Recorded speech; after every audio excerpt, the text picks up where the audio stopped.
We will call this meeting to order. Thank you all for being here tonight with us. Dr. Means, would you help us with the roll call? Davis. Here. Dr. Sherry. Here. Dr. Knightley. Here. Mr. Worthy. Here. Mr. Davis. Here. Miss Davis, excuse me, I'm sorry. Miss Davis, I apologize. Mr. Bybee. Here. Dr. Gant. Here. John Knox. Here. Thank you.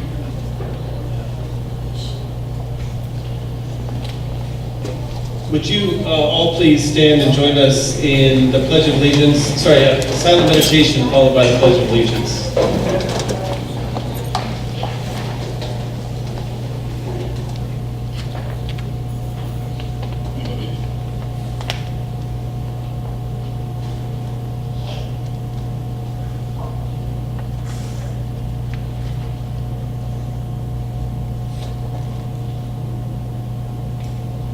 Thank you.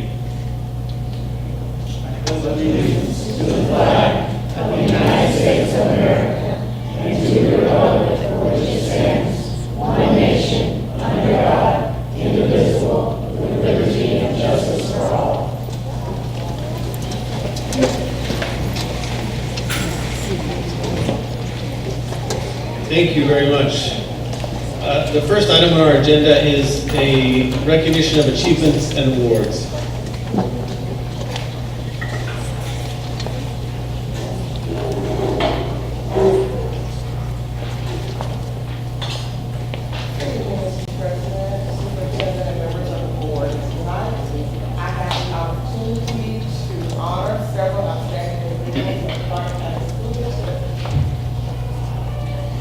We have several that are being recognized tonight, so in the interest of time, rather than handing out certificates individually, we're giving them out by group to their organization sponsors, and then they will give the certificates out in the bag at the end, but we will call up each student individually and have you come up, shake hands with Dr. Means and the board, and then Ms. Wickwire will have certificates ready for your sponsor, or if you're an individual, she will give that to you. We will begin with our May Better Everyday Award, and for that this month we are excited to have Ms. Carolyn Smith from Barnett Shoals Elementary School.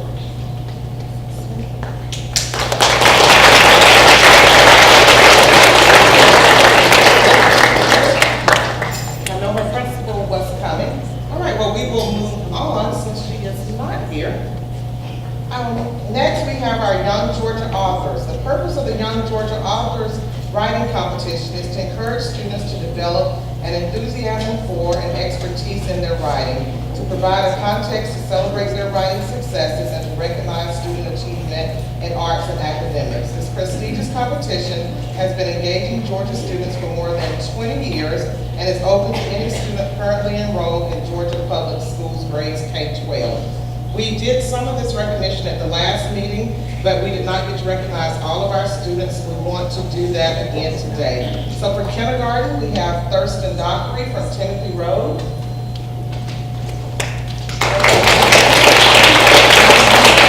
Fourth grade, Devion Shouldergrant from Alps Road, and I know Devion was here before. Here you are.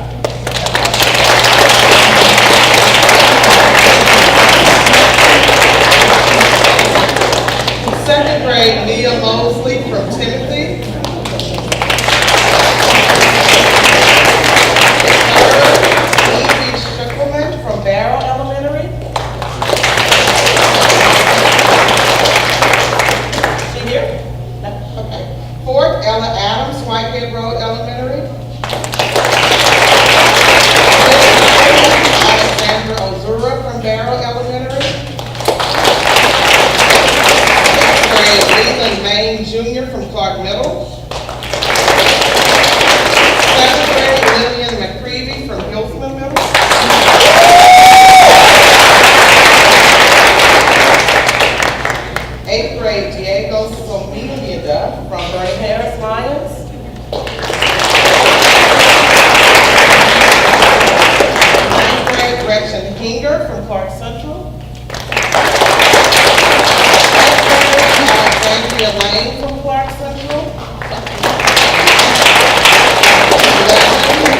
Yeomans from Clark Central. And 12th grade Laura Lectrek, also from Clark Central. Next, we have the Positive Athlete of Georgia Award. And we had two winners from Clark County, both students at Clark Central. Regional winners for the Atlanta East region. Positive Athlete regional winners are entered into running for state level awards and scholarships. Positive Athlete states that their scholarships and awards are based more on character than just athletic performance. In particular, they seek to highlight student athletes who have overcome difficult circumstances or given back to their schools and communities, or who just have an infectiously positive attitude. We have one of our honorees here today, and that's Keelan Bell from Clark Central.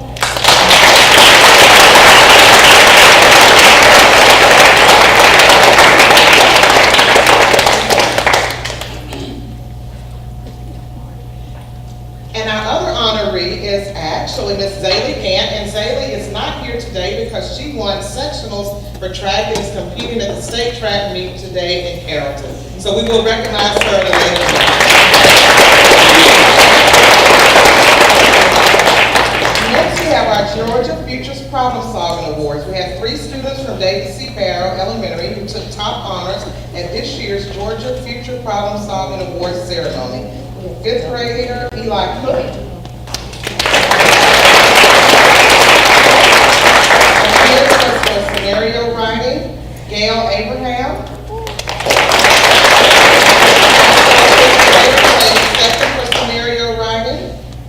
And Eli has been invited to represent Georgia at the International Future Problem Solving Conference, June 5th through 9th at the University of Massachusetts Amherst. So congratulations. And 4th grader Milo Guevara also placed 4th in the same division.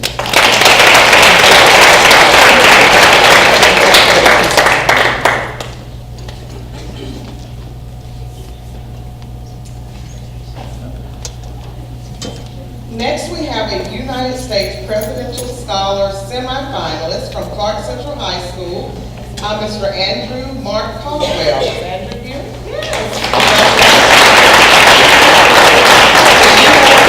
The Scholars Program was established in 1964 by executive order of the President to recognize and honor some of our nation's most distinguished graduating high school seniors. Each year, up to 161 students are named as Presidential Scholars, one of the nation's highest honors for high school students. Andrew was one of only 19 semifinalists named in the state of Georgia. Congratulations.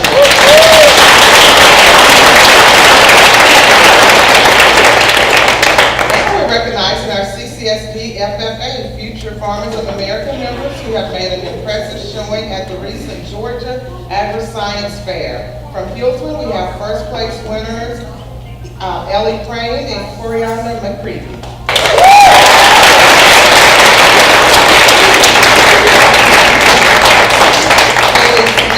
And Lillian McCreevy. And Tori Radishak and Emma McElhan. All of these ladies won first place in their divisions. We also have Cedar Shoals FFA members, Edgar Escucha, Sarah Chetney, Jakiria Lockhart, and Samaria Murray all placed first as well.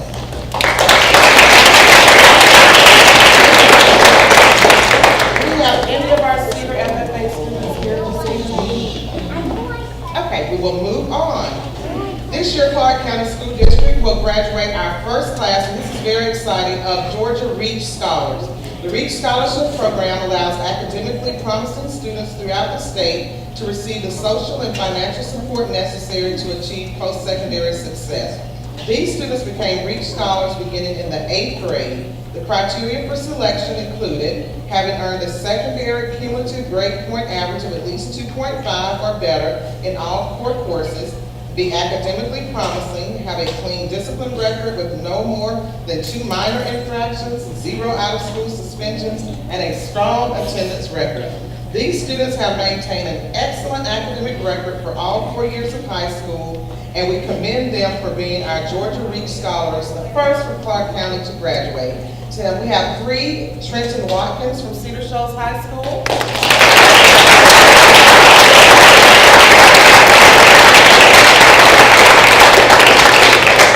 Tyrion Jones, and I don't think Tyrion is here, okay, from Clark Central High School. And Marilyn Rodriguez.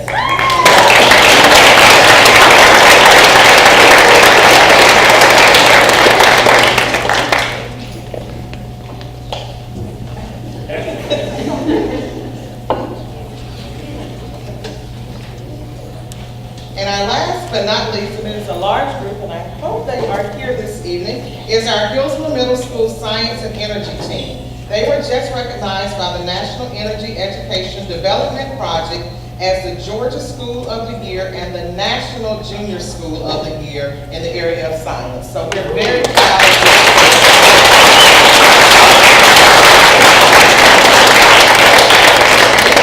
Thomas Peters, who's a former Hillsman SET member, who is now Need Youth staff member. Hughes is the co-sponsor, and Audrey Hughes is our lead sponsor. And our students are Christina Auckland, Michael Britton,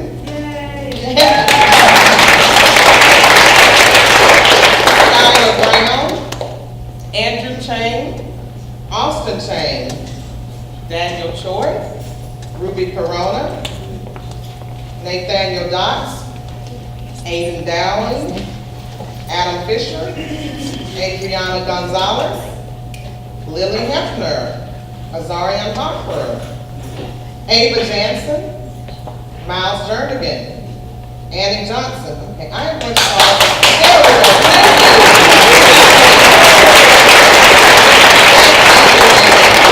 Ella Johnson, Tom Martin, Kristen McCarthy, Emma McElhanna, Lily McCreevy,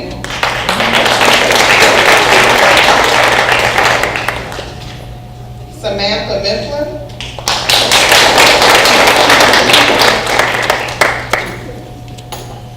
Brenon Millsap, Jen Morton, Holden Neese, Landon Neese, Bianca Colonco Morales, Nico Pomeroy.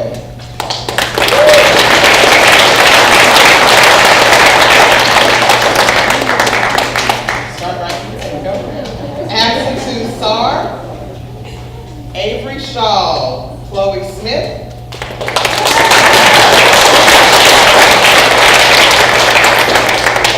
Bridge Stoll, Tatiana Tolley, Gloria Walker, Elisa Weiser, Marcus Welch, Vince Thomas Wesley, Roger Williams, Megan Wise, and Jason Zane. And this concludes our recognitions for this school year and this month. So congratulations.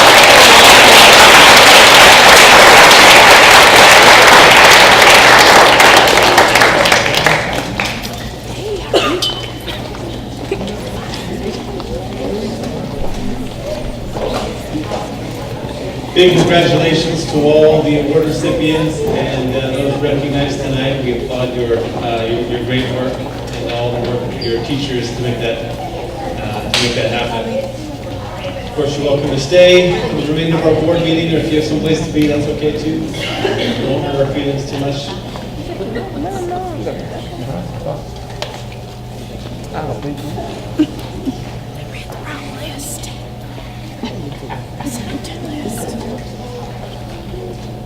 The next item on our to-do list is to amend or adopt the agenda that we have before us. Is there a motion in that regard? Thank you, Mr. Worthy. Mr. President, I move that we adopt the agenda. Second by Ms. Davis. Thank you. Any questions or comments? All in favor? Thank you. We have an agenda.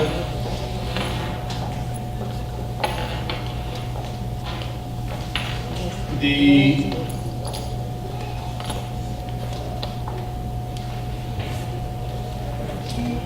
next item on our agenda is we have a few people who have signed up to speak this evening. By way of reminder, speakers will be limited to 3 timed minutes. There'll be a clock on the board behind us, I believe.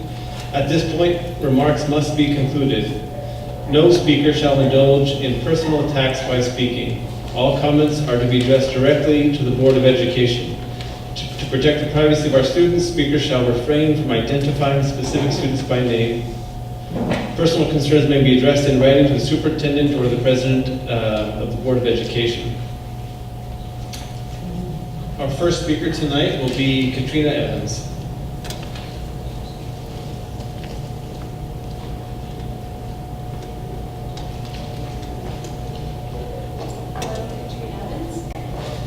Regarding the community engagement policy, I believe that this is a waste of time for the board. I realize that personal interaction would still be allowed, but really, most of you have doctorates and all of you are well-established public servants. Instead of this policy, I have a few suggestions. How about a mandate that each board member spend 1 hour a week in unannounced school visits and report back that information to the full board? I understand one board member tried to visit a school unannounced but was not given access. And one can only wonder what that person would have seen. What if you established a policy that each child be given access to breakfast, which is already free? Perhaps you did not know that ALPS, for instance, has a policy that if children were late, they were not allowed to have breakfast. I'm sure this decision made by the principal does not serve the students.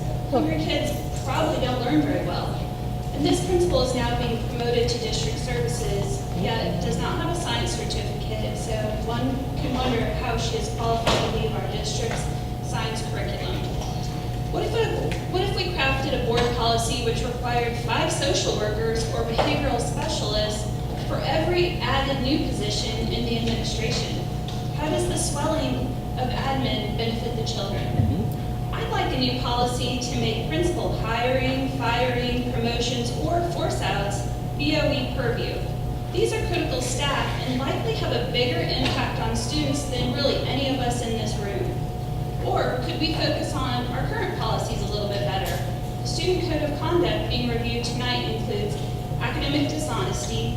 Intentional plagiarism and dishonesty is certainly a punishable offense with our students. Is that an offense for administrators? Or is that similar to the conflict of interest policy, subjective? In our quest to actually get better, I'm asking you, the Board of Ed, some tough questions. And I'm also asking you to talk to teachers, talk to parents, talk to principals, talk to community partners. We're here 2 years into Dr. Means' position, and if a thorough evaluation is to happen, I do hope you've spoken to a broader community for feedback. I'll conclude with a shocker. I'm white. I'm also, I suppose, privileged, but I am very concerned for this district, primarily for kids that do not look like mine. I've heard whispers that any challenges to our superintendent's methodology equates to an attack on his skin color. And while racism is certainly real, asking tough questions should not automatically be viewed as a racist act. And it's honestly bananas and hurts my soul that I'm saying that. I don't agree with many district policies, but disagreement is part and parcel with a high-profile position, especially in this era of local activism. And so with that, I thank you. Thank you. Our next speaker will be Mocha Jasmine Johnson.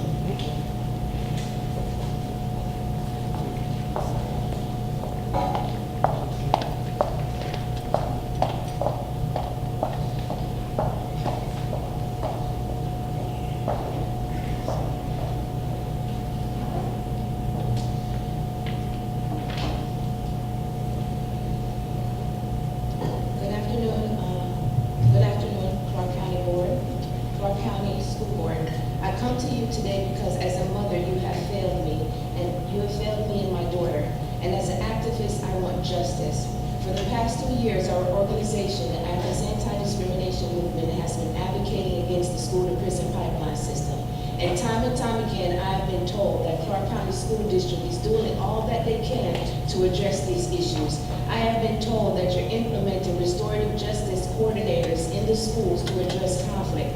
I have been told that officers are not eager to press charges. I have been told that parents and community leaders need to be more involved. I have been told that we need to follow the process. Well, I am tired of being told, because none of those things prevented an Athens Clarke County school officer from pressing charges for disorderly conduct against my daughter.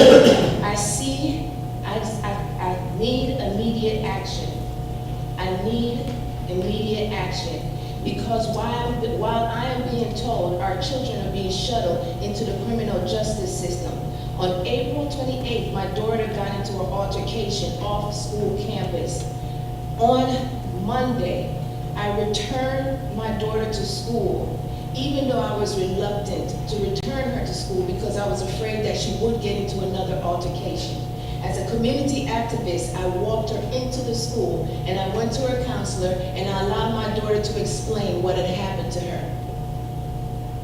They were testing that day, so I left my daughter at the school and I had confidence that it would be taken care of. By lunchtime, my daughter and the young lady got into another altercation.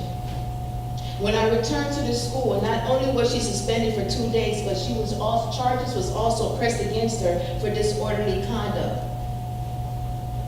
When she returned to school, she still haven't gotten any restorative justice or any type of alternative to avoid these girls from fighting again. So I want to know, where is the justice? If you're trying to make a difference, then where is the justice? You say that restorative practices are in the schools, but I'm telling you, it is not working, and you need to do more. And this system is broken. And because I have these few minutes left, I'm gonna ask you again, where is the justice? I followed the process. I've supported Athens Clarke County school system, and I wanna know, where is the justice? I've done everything in my power to just try to support y'all efforts. But my daughter basically got a charge and has to go to court on June 6th. Because you did not have an alternative in place. I'm asking you again, where is the justice? The next speaker will be Sheree Jackson. Is Sheree Jackson here? Then the next speaker will be Noah Johnson.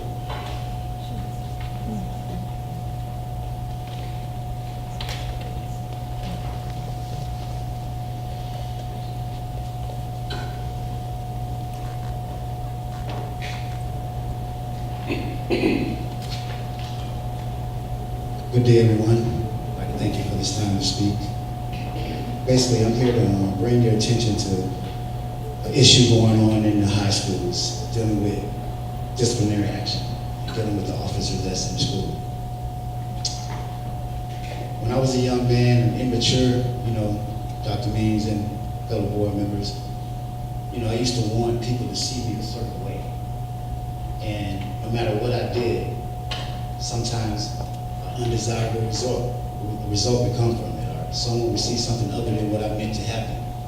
An elder once told me that if you're something, you don't have to tell somebody that. They'll see that for themselves. So what I'm saying is, this situation going on with the school-to-prison pipeline, this situation going on with school officers charging kids, if you care about this situation, it should be obvious.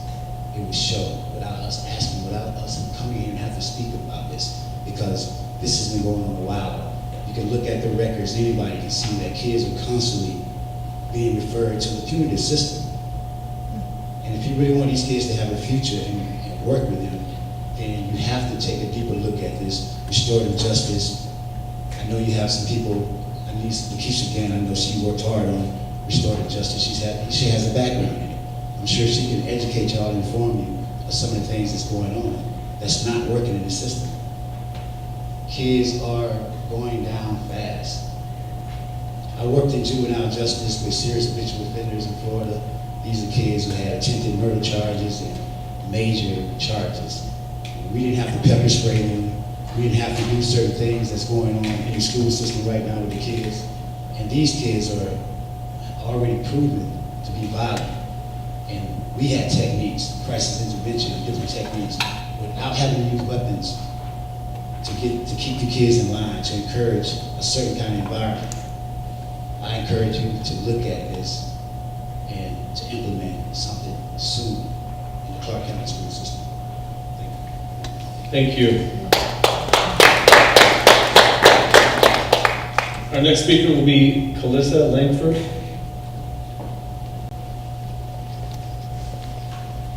Our next speaker will be Charlie Maddox.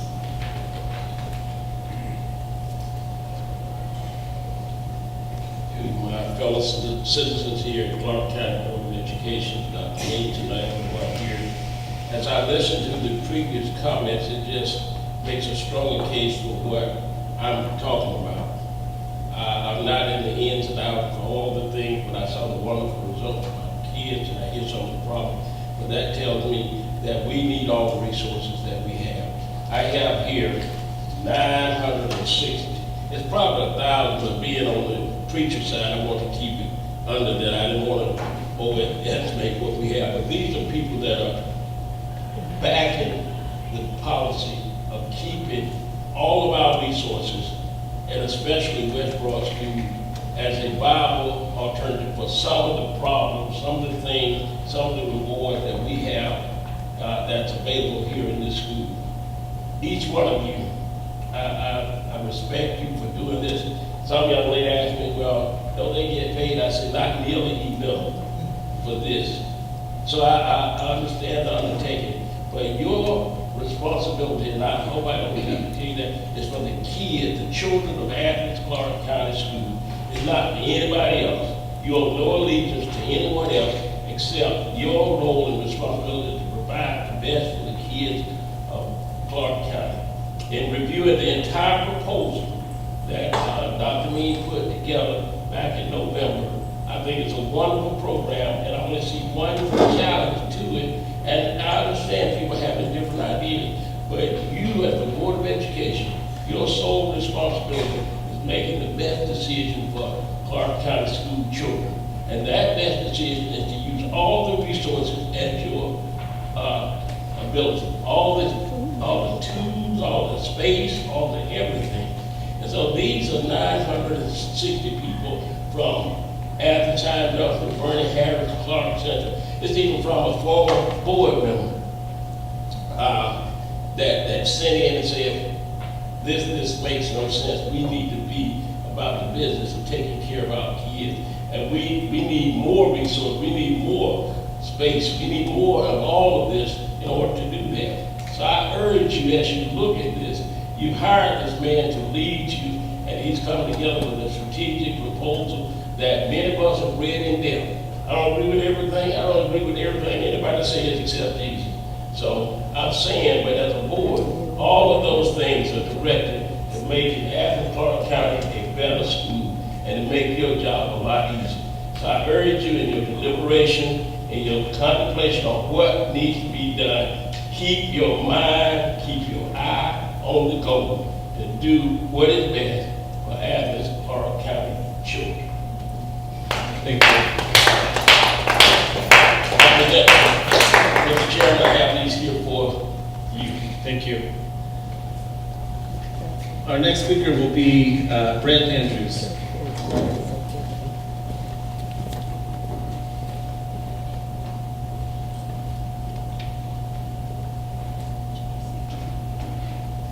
Thank you.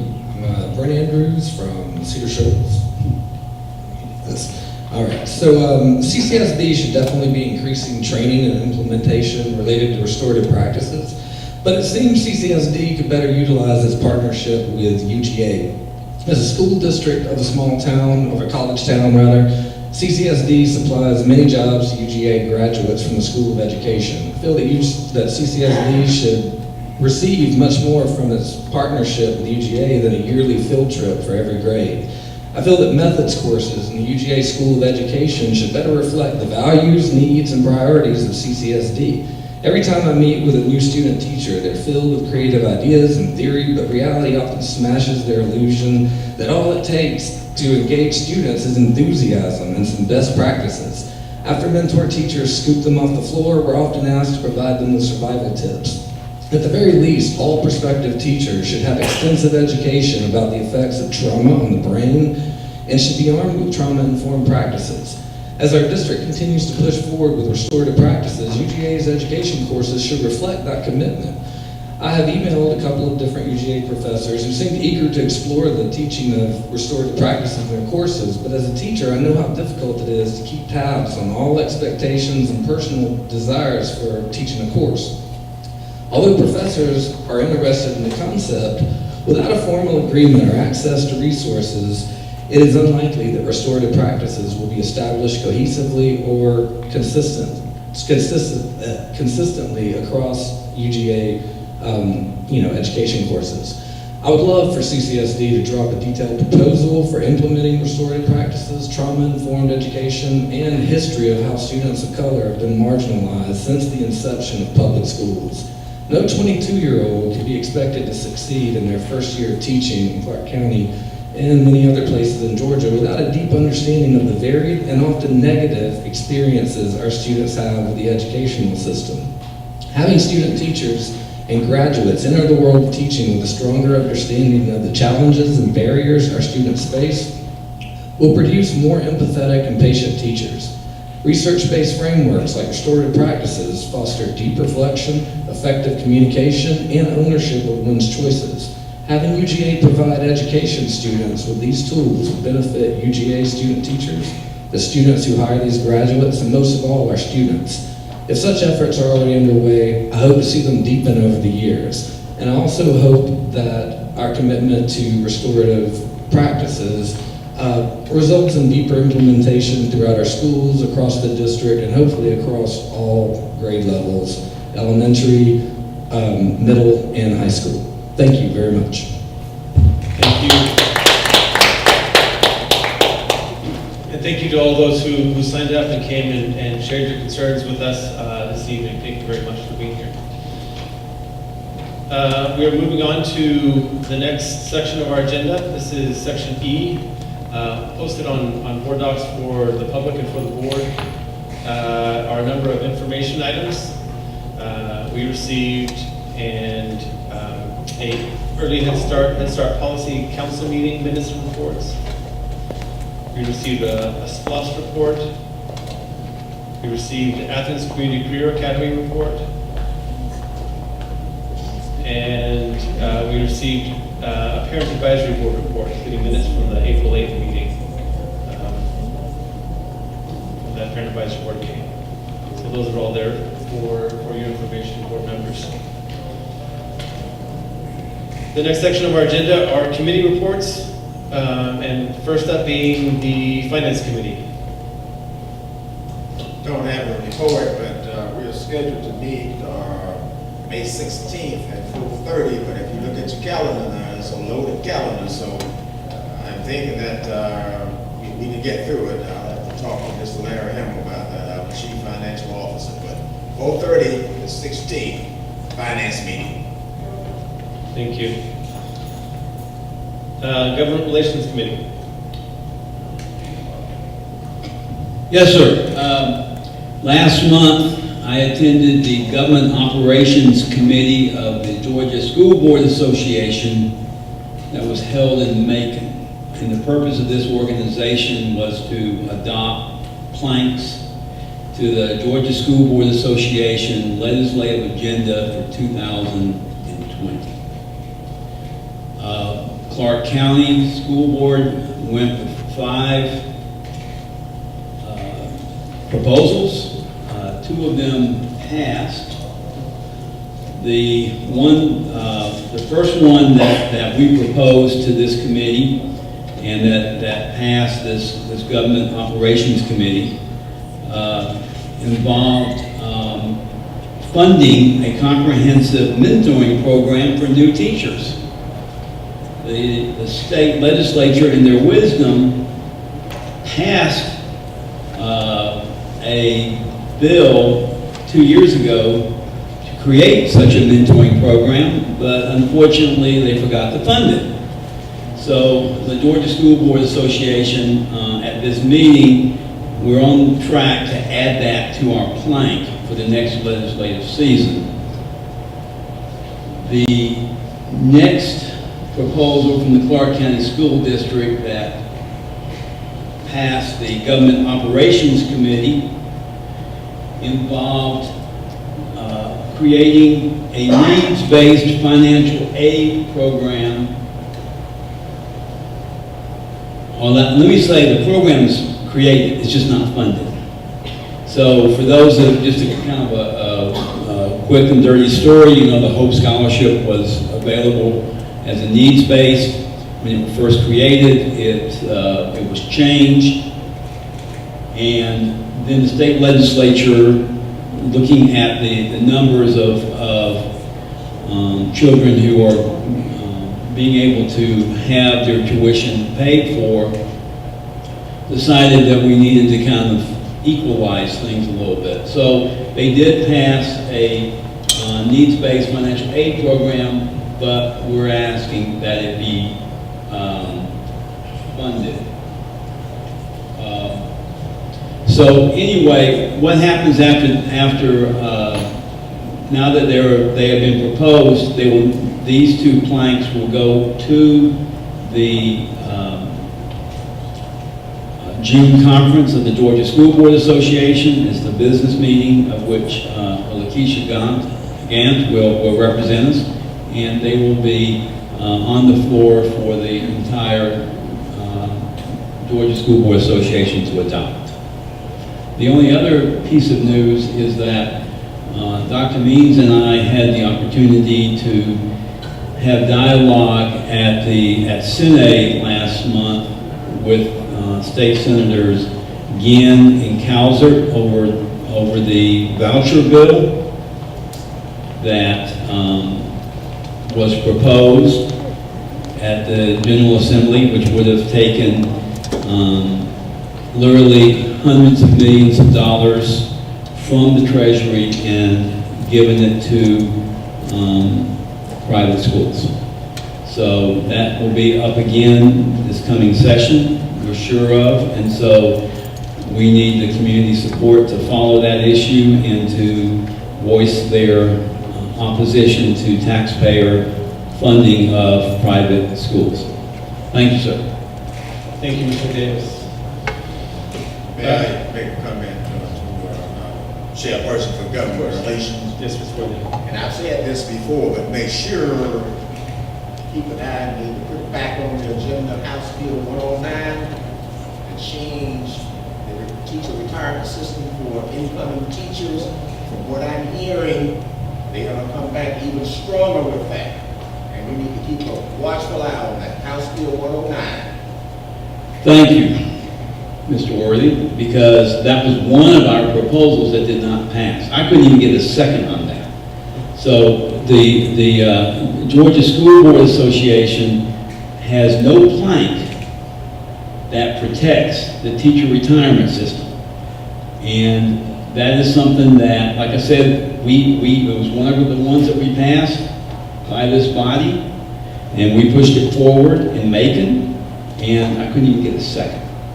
I'm afraid that many school board members around the state are, for whatever reason, whether they feel intimidated and they feel like TRS is too complicated, or if they feel like it's just a financial decision, I'm not sure. But you're exactly right, and so we as the Government Relations Committee need to continue to figure out what we can do to raise that to a serious level, because you're exactly right, it is coming back. I think one of the things that we can do, we can start pushing and also talking to state legislators right now, the impact that the present teacher retirement system would make, on this state. You're talking about almost $77 billion. That is a tremendous economic impact. And if they go and change it in terms of what we have now in terms of connected it to the stock market with a 401k, you're going to be taking funds from that teacher retirement system. I say again now, almost $77 billion fix those amounts in your head. So we need to ride herd on that. Okay, you and I are teaming up back and forth because on the 21st of this month, the Government Relations Committee is meeting in that room over there at 4:30 with two of our new House representatives for this district that represent Clark County, and this would be an excellent time to give them an education about TRS, as well as the voucher bill and other issues that impact children and teachers and staff of the Clark County School District, because they are our representatives, and they're brand new, and so we need to educate them. Thank you. Thank you. Our next, we'll hear a committee report from the Policy Committee. Thank you, Jared. Policy Committee has some work coming before you tonight. We had a meeting about BBFBC and other policies, so that's coming back to you. We discussed this at the work session, and in front of you, you should have a revised version as well as the public comments that we received that stimulated some of those revisions that were done between the work session and now. So be ready for that. That's going to be a little bit later in the meeting, in part J of the meeting with regard to policy.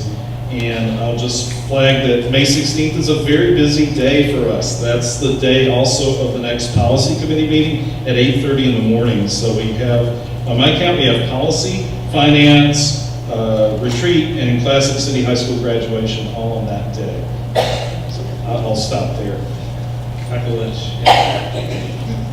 Thank you, Dr. Knox. And finally, the Property Committee.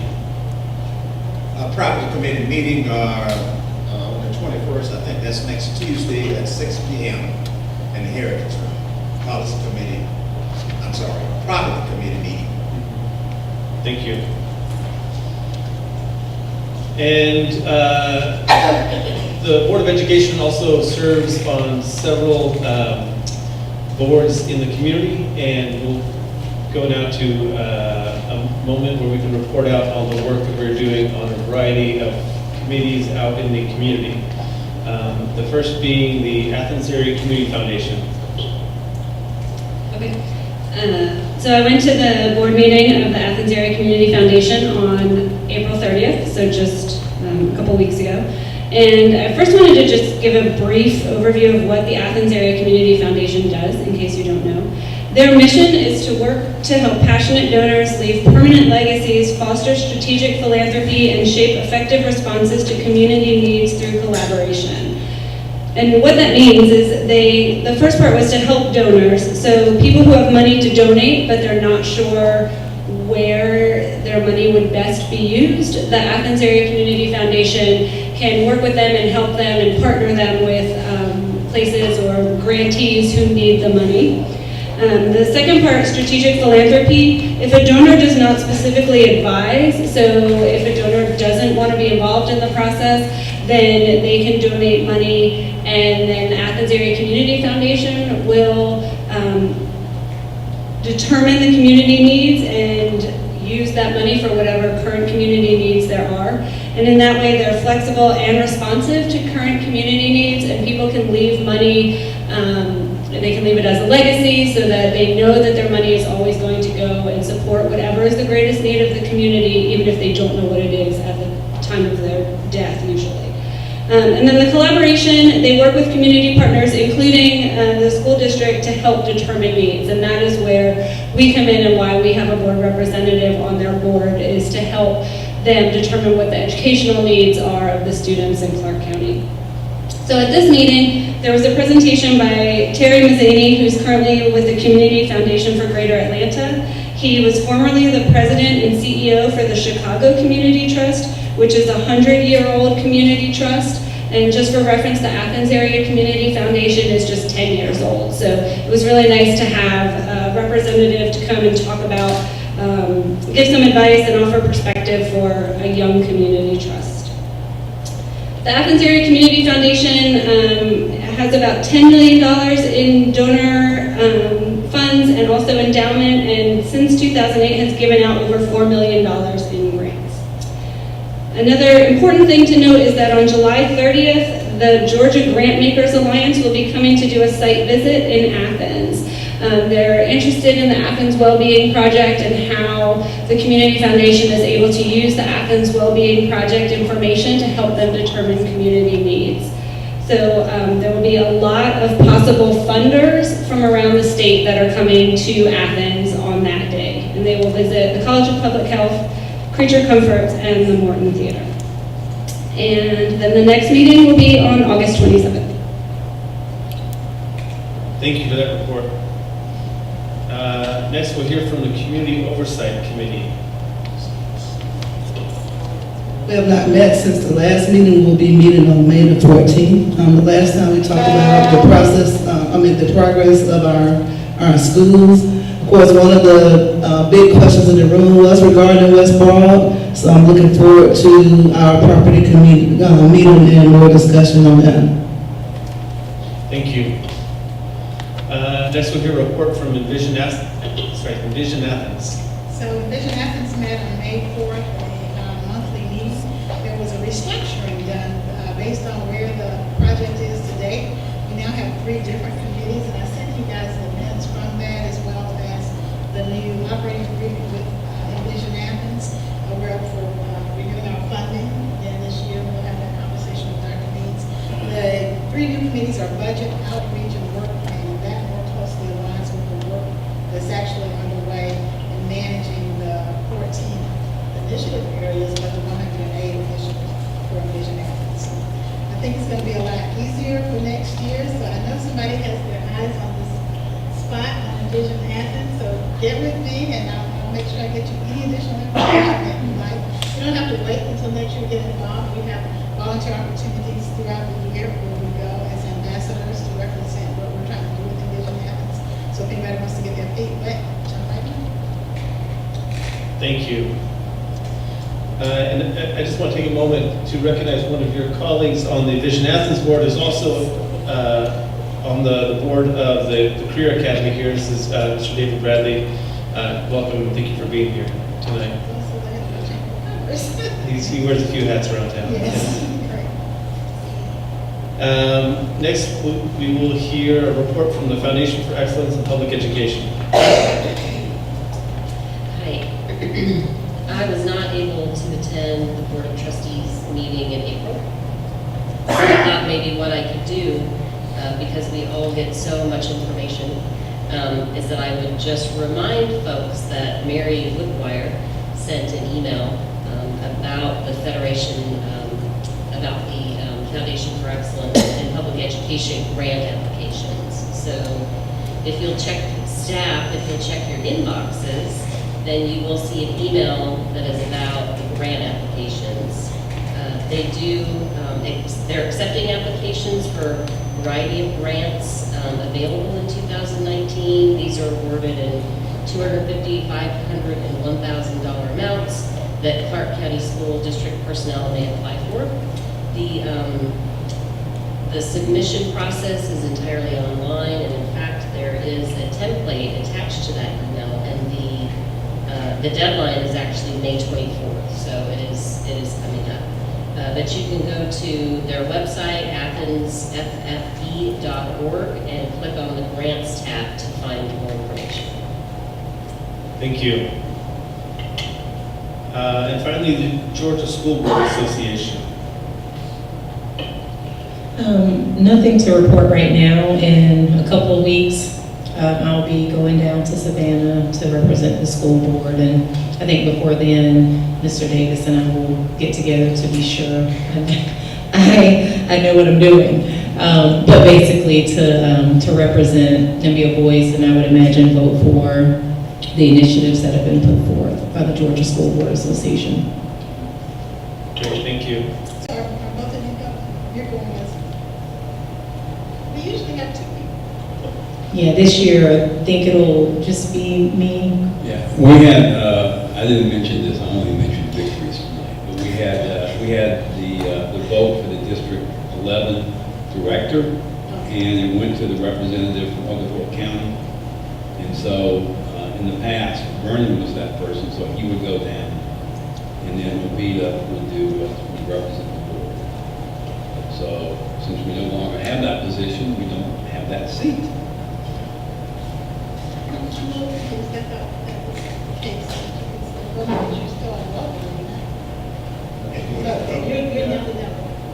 Yes. But you're also something with GSD right now. I am on that state committee, and so, yeah, I guess technically there is some truth to that. I'm gonna be on vacation. Oh, that's the truth. Well, I mean, I don't have a formal position like Vernon did for 227 years. So, yeah, I mean, if you really want to put me on the spot, I'm on vacation, I'm out west. All right, okay. I do know, any board member can attend this conference. Right, so take them back with you if you like. Right, yeah. And then Mr. Payne started a tradition many years ago of running prayer. Didn't he have he has a convocation session every That's right. opening day. So Yes, sir. I think they continue doing that, right? The rest of us, I'm sure that's going to be their last name. If this legacy continues with GSD. Very well attended, very well supported. Thank you. Moving on to section H of our agenda. These are minutes of previous meetings that we've held. We received the minutes of a work session, April 4th, 2019, and we discussed in our work session a few minor changes to that. Is there a motion to approve those minutes? Dr. Knox, thank you. Is there a second? Thank you, Ms. Davis.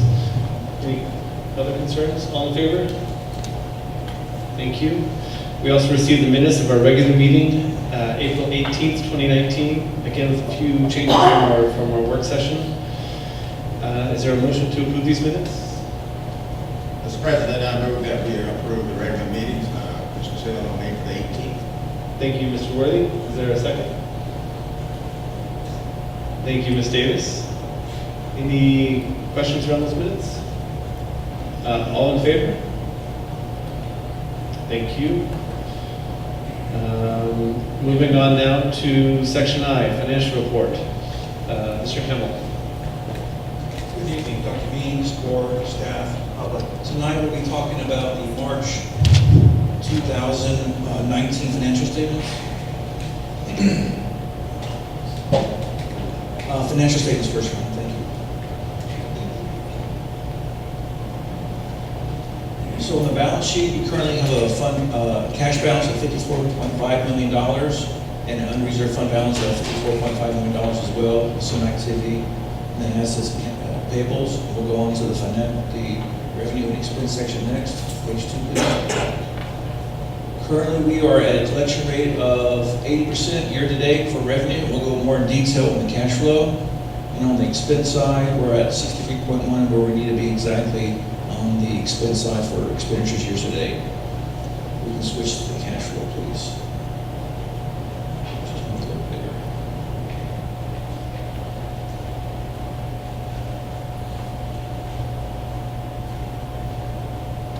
On a budget of $150.1 million, we've collected we're projected to collect 150.9, which means we are going to be over budget for collections of $819,000 or 0.54%. On the expenses, we have a budget of $151.38 million, and we're projected to spend $150.59 million with an under expenditure of $793,000 or 0.524%. If you combine those together, the savings and non-expenses equal to 1.6 versus the deficit of 1.2. Right now, we're projecting a surplus of $375,000. The KPIs, as you can see here, the cash position for 2019 is slightly ahead of where we were in 2018. It has been all year long, as well as the fund balance has been slightly ahead of 2018 all year long. On the income collections have been on par with 2018 year to date. The expenses are slightly ahead because there was a large increase in the TRS percentage that we had to pay by 4% last year.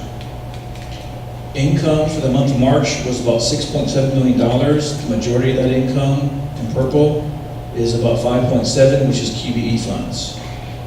Expenses for the month of March 2019 was a little over $12 million, and the largest expense was instruction at 7.8.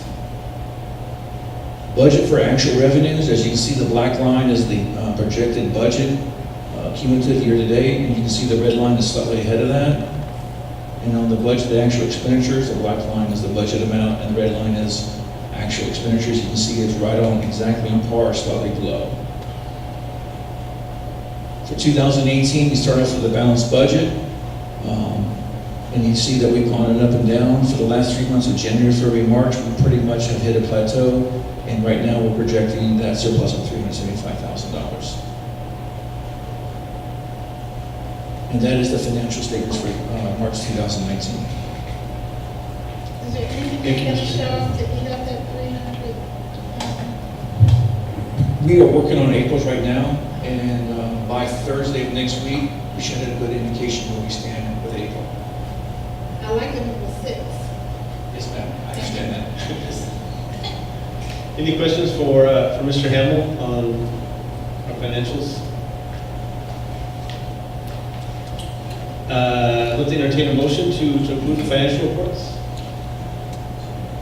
Dr. Knox, moved by Dr. Knox. Thank you very much. Is there a second? Thank you, Dr. Berry. All in favor of approving the financial report? Thank you. Next up, we have board budget 2020 presentation.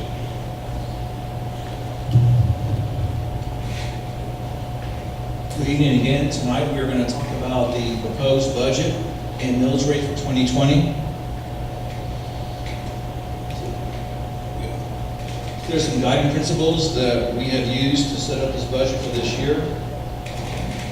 We have made sure it was a balanced budget with no deficit. We maintained the small class size. We provided greater support and level for structure and delivery.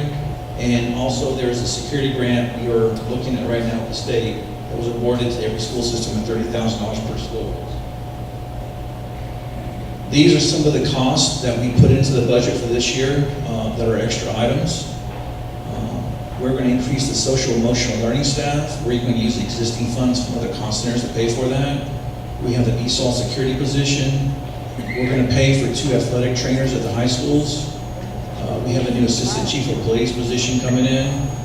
We're putting money in the budget for the community and schools program, both at Alps and Gaines. We're putting $250,000 additional funds for the substitute teacher contract. We put an additional $425,000 in there for the new alternative education model that Mrs. Myers is working on, Dr. Myers. And we have a community support specialist of $91,000. And that money was made up through cost savings in Claire Suggs' budget for our position to help her out. So how do we get here?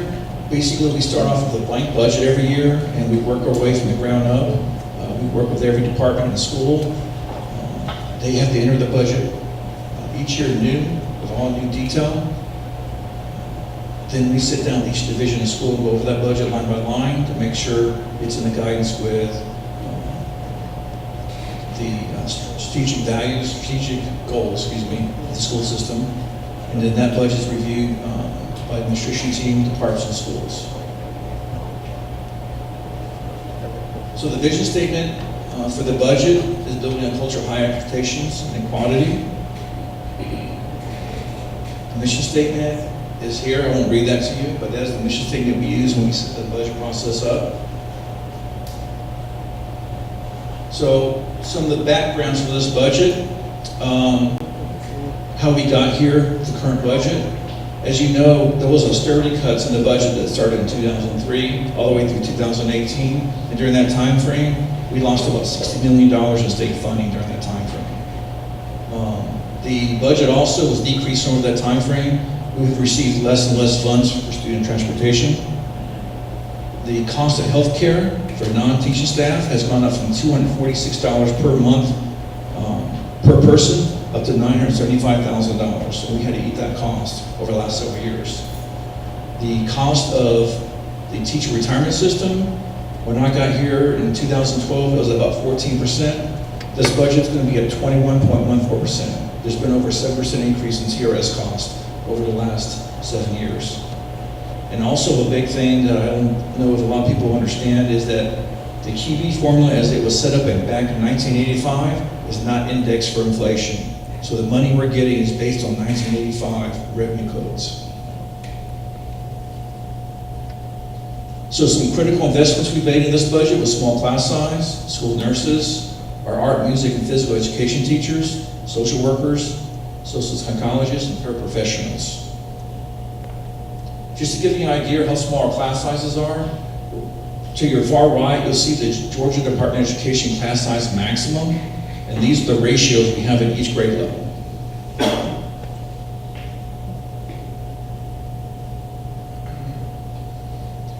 This presentation will also be posted on our website if you want to pull it up and look at it that way as well. So the tentative budget includes several different things. The local tax digest, we have a projected growth of 7.85%. It's the largest growth we've had in the last 7 years.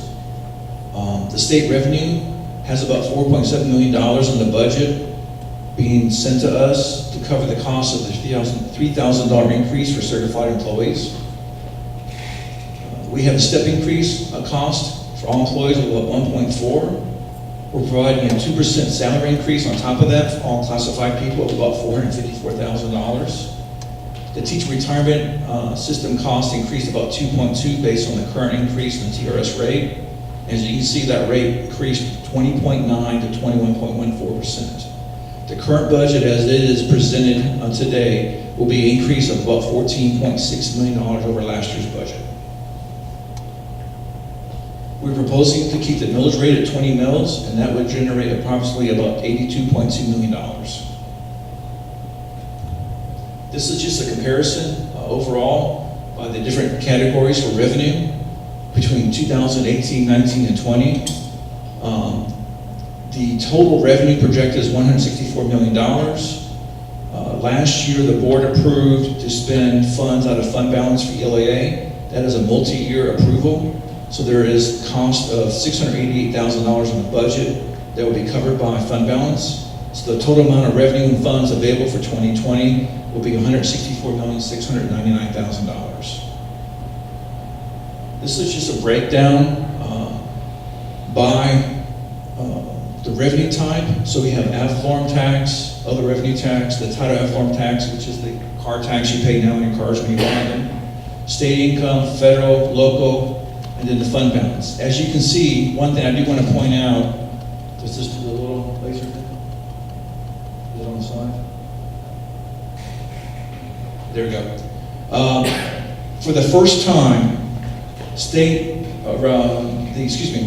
for the first time, I think I got that backwards, guys, I apologize. This should be, where it says ad valorem, that should be state, and where it says state, that should be ad valorem. We'll make that correction before we publish it to you. But where it says state, that should be ad valorem. Right now, we are going to collect more money from ad valorem tax than we will get from the state.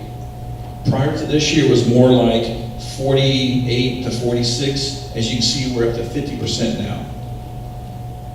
So between those two categories, we're earning almost 95.5% of all our revenue from those two sources. Also, to give you an idea of how our property tax has changed, if you were to take the amount of property tax collected from 2014 to 2020 and divide it by the 20 mils, you can see that back in 2014 we were collecting about $3.2 million per mil, and today we're almost at $4.1 million. Just to give you an idea of how bad austerity was, back in 2014, the state withheld $8 million from our budget that we did not get from the state. And that was at the worst point of the year. There was, in fact, 2014, 13, and 12 were $8 million each year for those years. 2020 will be the second consecutive year in which we won't have any austerity. One thing that my Dr. Means and I have talked about is, and as well as maybe we need to talk to the board about it, is if they can do this to us, why can't they go up and make it pro-austerity and give us money back? The 5-year tax digest. This is the tax digest that we have to publish in the paper. This will be published about May 17th in the Athens Banner and Herald. As you can see, back in 2014, we had about 1.8% growth. 1.75 in 16, 3.41 in 17, 5.11, 18, 4.67 in 19, and 9.13 in 20. As you can see, the growth rate is greater than what we're projecting in the budget, and the reason is this.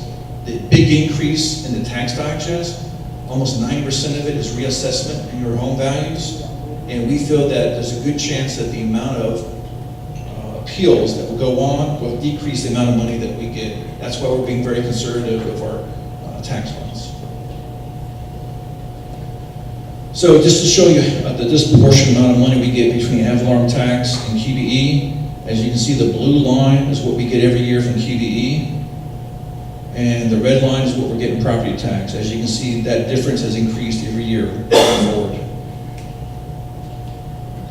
Also, to give you an idea of how much little money we get for transportation, the blue bar graph represents the money we get from the state to offset the cost in red. That cost in red is what the salary and benefits are for transportation.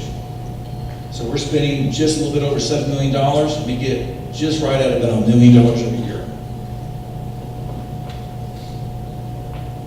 So some of the things that are not covered in our budget through QBE funds.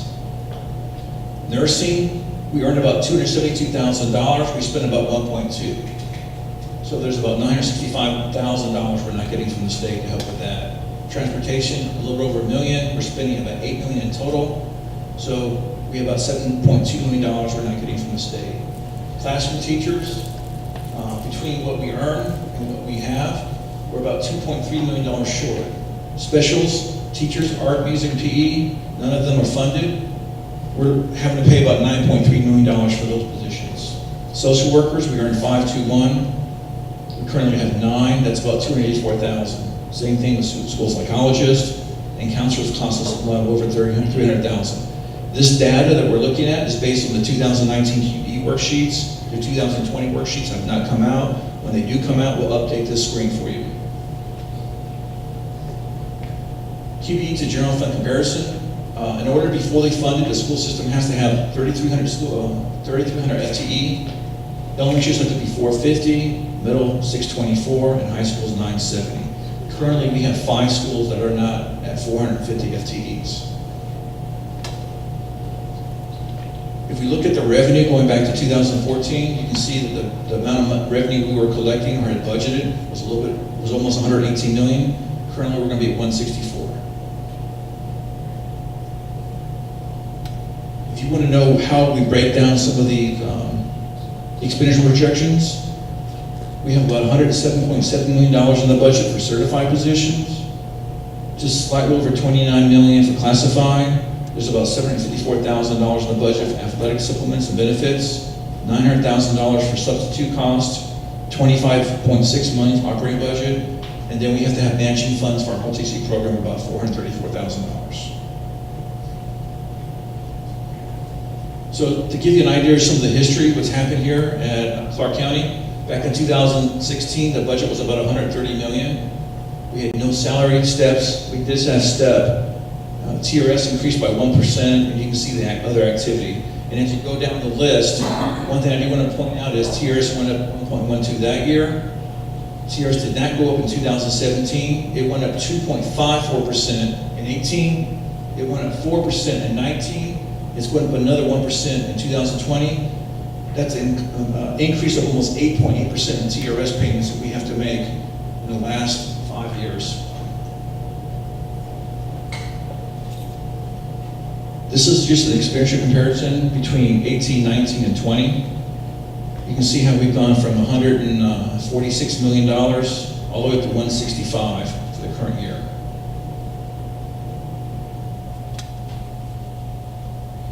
So what we're trying to do here is just kind of give you a breakdown percentage-wise of what the budget looks like by different categories. So the first thing we'll point out is that currently under the budget, about 86.54% of our cost is personnel, and only about 13.46% is operational. We'd like to break down the different cost function levels to areas. So all these items here add up to instructional cost. Our maintenance operation is about 16 million, transportation a little bit over 9, school admin over 9, and then you have the support functions like general admin, business, and central support, which are non-school admin costs of only about 6 million. for a grand total of 165. So instructional cost makes up about 75% of the budget, and your non-school admin is only 4, school admin 6, transportation 5, and maintenance operation is 10. This is just a table to give you an idea of what the expenditures have done over the last several years. We started off with expenditures projected of 120 million, or budget of 120 million back in 14, and currently we're at the 165 number. If we were to compare that year to year between revenue and expenditures, what it looks like is we're over budget. We're budget deficit in 14, 15, 16, 17, and 18. 19 was the first year we balanced the budget, and this year it balanced as well through the use of revenue and fund balance. We do not have all the 19 budgets completed because that's an ongoing process, because the federal program years are offset from our years. But we went back and looked at 2018. You notice we collected almost $20.1 million in federal funds.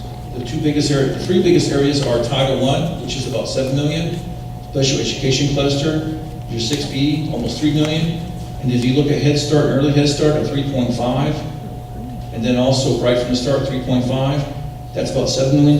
That's our pre-K program.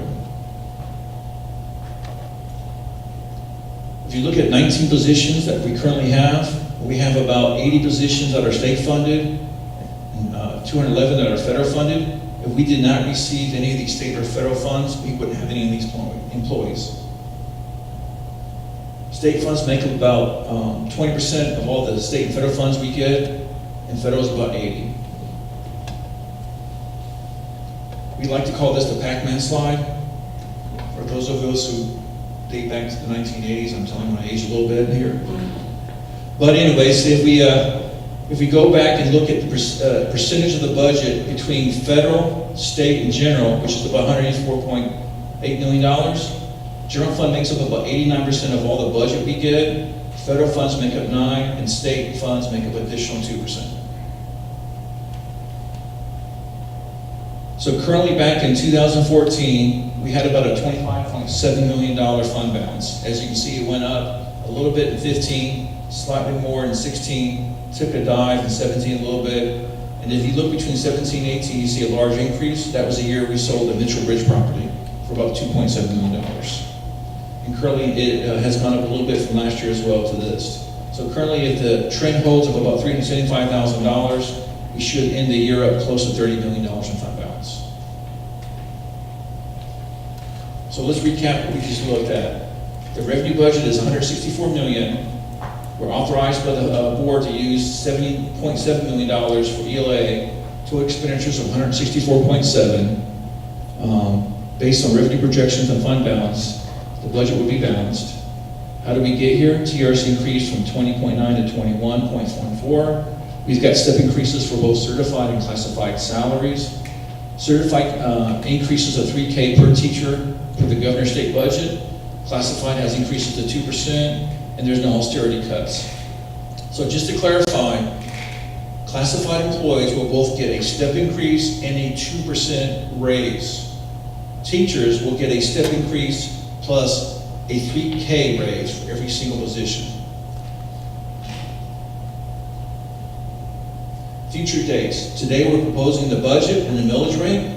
There will be 3 public meetings, May 28th, 30th, and June 4th. Those ads will go out soon. We will have a board meeting on May 23rd for Q&A questions with the board. We will approve the final budget and the final board on June 13th. Dr. Means and board members, that is the presentation for the millage rate and budget for 2020. Mr. President, board members, may I? Yes, I had a few comments. I want to thank Mr. Handel for his hard work. It's been a difficult budget season in that the governor did not sign the budget until this week. If you remember last year, Governor Dill signed the budget mid-March, so it was almost 2 months. We had a 2-month advantage last year. Nonetheless, the engagement around this process has been, I believe, even more transparent than in the past. We had a community session at Whitehead Road Elementary School on April 2nd, and this this shell of a presentation was provided to the board at a work session on April 4th. We are recommending an opportunity for the board to ask additional questions on May 23rd. I felt, having gone through this process the first year, last year, that you didn't have enough time as a board to dive into the budget. So we want to present this to you as an overview tonight. The binders, if you are more of a paper person, will be available next week. We're targeting May 16th as the day where we can distribute those binders. And it will give the board time to ask, to do its due diligence and ask additional questions at this very special May 23rd day. Then we would have community sessions on the 28th, 30th, and June 4th. A couple other things you will note. I think Mr. Hannon was absolutely right. It's so often we talk about the poverty rate in this community. So we should collectively be disturbed that the local property taxes is paying the majority of paying the lion's share of what we have to invest for educating children in the school system, and it's not the state. So that has flipped, and that's very unique when you consider the level of poverty in this community, the number of students that we're working with, and it's concerning. And I think Mr. Davis and his government relations committee has tried to address this issue. At the forum that Mr. Davis and I had a chance to be at, we tried to point out to our legislators that we're paying almost $7 million more in transportation costs than what they provide state funding for. I had a chance last week to go to a listening session that Governor Kemp has created around the state. And when all the state officials asked, so what do you need as superintendents? The first thing I said was more money. We need more funds. Because as I go out in the community, the first thing that staff members, community members will say is that we need more people. I would note that when we heard the report from Dr. Welch last week, he said we need to make sure that they're strategic people. You just can't have more hands on deck. They have hands on deck. But even if we want to be strategic, we can't do it without more funds from the state. I want to pivot and talk a little bit, and may I see the clicker? Did you give it away already? Where is it? Is it next time?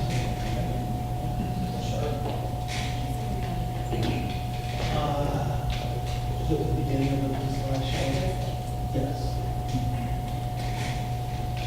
You'll note we're trying to be as creative as possible. One of the initiatives that I have wanted to make sure that we adhere to was to have a balanced budget. I am uncomfortable with spending in deficit.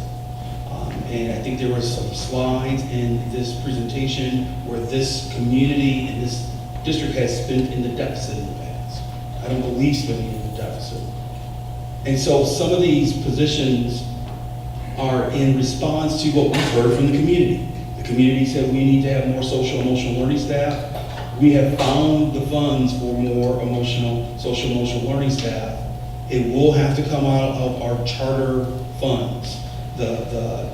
As a charter system, we have money that we're able to put aside to provide, and in the past we've provided to local school governance teams to use for innovation grants. And working with our building principals, and it was a long process, we asked, would you rather us invest the funds in our general funding account to hire more staff in this area of social emotional learning support, or do you want to continue to have innovation grants?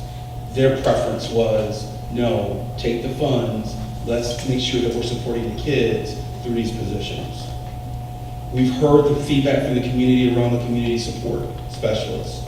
So often in school systems, we talk at the community. We don't have someone who can embed themselves in the community and be the voice and be that liaison. And so again, through some savings that Ms. Suggs was able to find in her budget, we're very proud of the fact that we're offering and proposing a community support specialist position. I think last week, you heard about the third-party administrator for substitute teachers.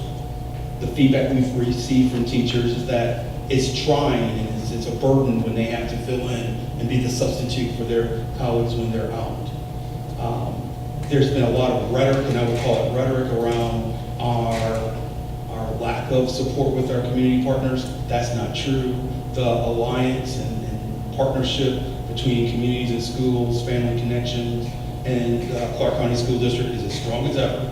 And so to that end, to my knowledge, and I've asked Mr. Johnson, who's been around for a while, so he knows, we can't remember the last time the school district has invested this level of funding to never. And so we're very proud to show that we want to have community engagement and communities and schools working with us, but we believe that work should happen at the elementary level to start. And so we're proposing our schools that have the greatest area of need, which is Alps and Gaines. There's been a lot of concern around school security. There was just another school shooting this week. I find it ironic that in our society, 20 years ago, a school shooting would have been breaking news. We've had 2 school shootings in the last 2 weeks, one at the collegiate level, one at a K-12 school, and it's just business as normal in our community. I think you've heard a little bit about what we've seen in our schools earlier this evening. We believe if we can continue to lock in and find individuals who can provide security through a K-12 lens and not a police lens, we can not only break that school-to-prison pipeline, but actually make a stronger bond with our kids and our families. But we have to start the process of building our own force instead of relying on other outside parties, hence that position. We signed a contract with an agency to provide athletic training services to our high schools for the first time this year. In the past, we didn't have athletic training services that were consistent at our high schools. The first year of the contract, the services were provided at no cost. Now the costs have started, and I appreciate our athletic directors saying, please don't forget this line item, and we can't pick this up. So will you please make sure that you outline it. So I wanted to point out these initiatives that we're proposing. You may ask, so where did the money come from for these funds or for these proposals?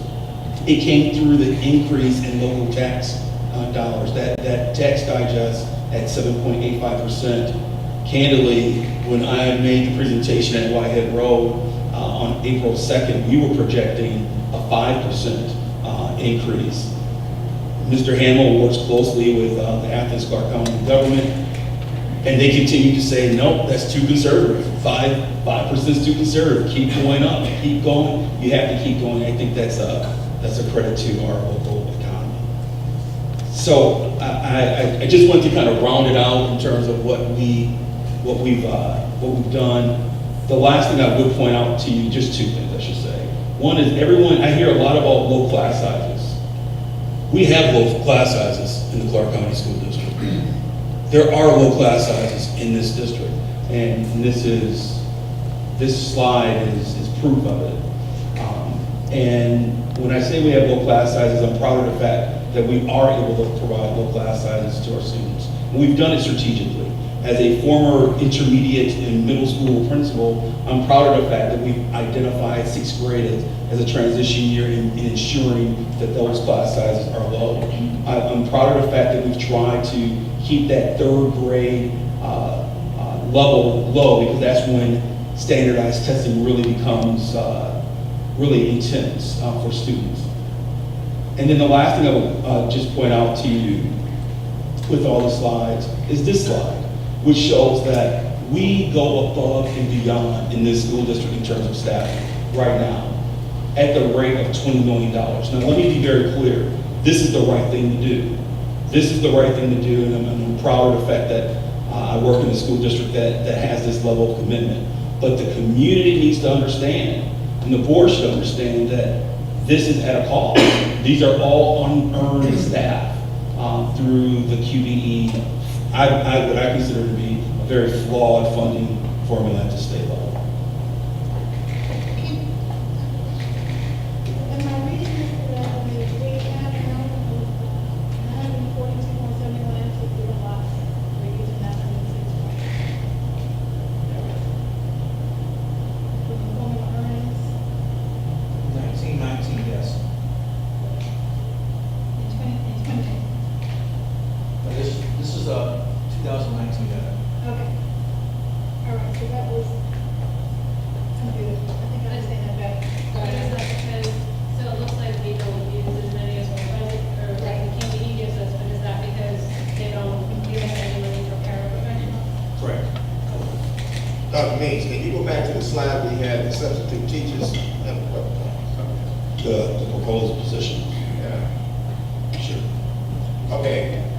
That says third-party administrator for substitute teachers, $250,000. Is that the amount of money that we actually receiving for now?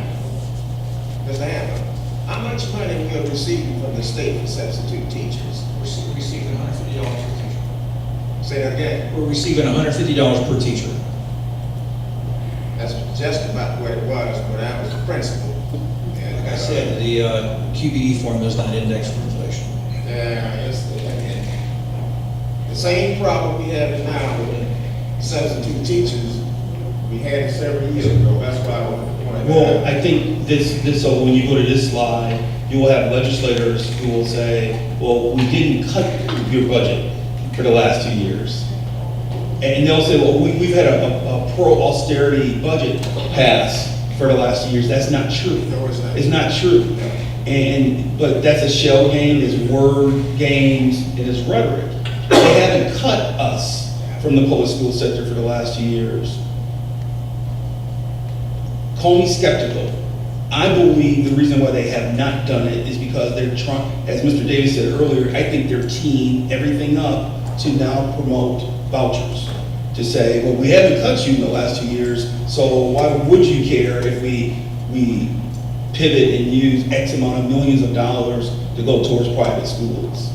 That's why we have to be vigilant around the voucher movement. I don't mind if legislators want to talk about vouchers as long as there's also a conversation, as Mr. Hamel said, a pro-austerity discussion of, so how much more money are we going to give school systems? It doesn't have to be every school system, but when I advocate for Clark County, at a minimum, when you look at the poverty rate of a school system like ours, that should be under consideration. But, when I say they, the government and the state legislators, they are continuing to say, we are fully funding the QBE formula. They are not. No. They cut their austerity cuts last year, they didn't do it, and they didn't do it this year. But what you showed a few minutes ago, which I knew that, we got 50% of our money from local dollars, 45 from the state. I would just pose it this way to make it simpler. I would ask a state legislator in many states, especially in the South, to oversee the compensation of the head football coach for their flagship universities. Would they pay their head football coach the equivalent of what coaches made in 2014 or what they're going to make in 2020? I suspect in the South they would go toward 2020 payment. They wouldn't say, no, let's pay this head football coach the equivalent of what coaches made in 2014. And so it candidly is insulting to say, well, we didn't cut the public schools, but you haven't made us whole either. And so you made these austerity cuts for years, and now there's a gap. And that's why that gap is manifested in, if I can find the slide, it's manifested here. So when you combine the fact that there are things that we have chosen, and one of the legislators during our panel said, well, that's a choice that you've made as a school community. But we made a choice of saying this is what's best for children. And the response from the legislature is, we don't have to pay it. That's your decision at the local level to pay for it. These are all, so I offer all of this to you to say, we can have a lot of conversations about what's in what line item and how much are we paying here or there. for the most part, the cast has been the die has been cast, I should say, in that there really isn't a lot of wiggle room in a school budget at this point, because there's just not a lot of discretionary funds. You see, back, I can't recall what year, your friend Harris introduced the UBE fund. And it's supposed to be 60-40. Never been 60-40. 60 from the states, 40 from local dollars. And what happened here, this is for the record, for years, the state balanced the budget on the back of education. Now, as you said, Dr. Dean, they've gone 360, they balance the budget, so perhaps they can, if it passes, they can fund these vouchers. That's what it comes down to. Now, the last thing that I say about this, I know some people in the community, they gripe about this, but the only millage rate that can sustain a budget like this is going to be 20 mills. Am I correct on that, Mr. Hammer? Okay, all right. Just one more question on the general, general revenue projections. There was a 4.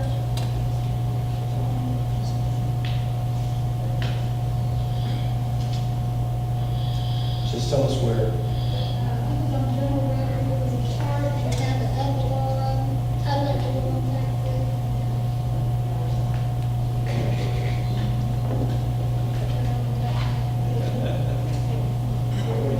Look at 31st. Go back, maybe. I think I know what you're talking about.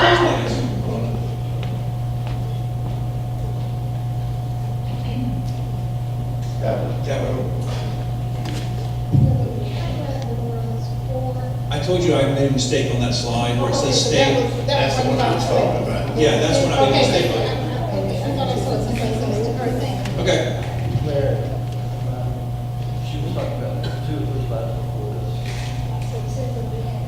Or maybe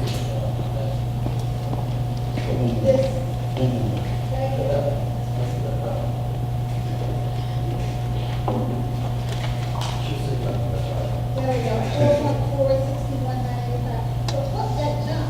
Where we have to- Oh, you're talking about the title ad valorem tax, John? Yes, ma'am. So what happened was there was a bill passed a year and a half ago in the 19 legislation process where they totally revamped how the sales tax is collected and doled out to the schools. Right.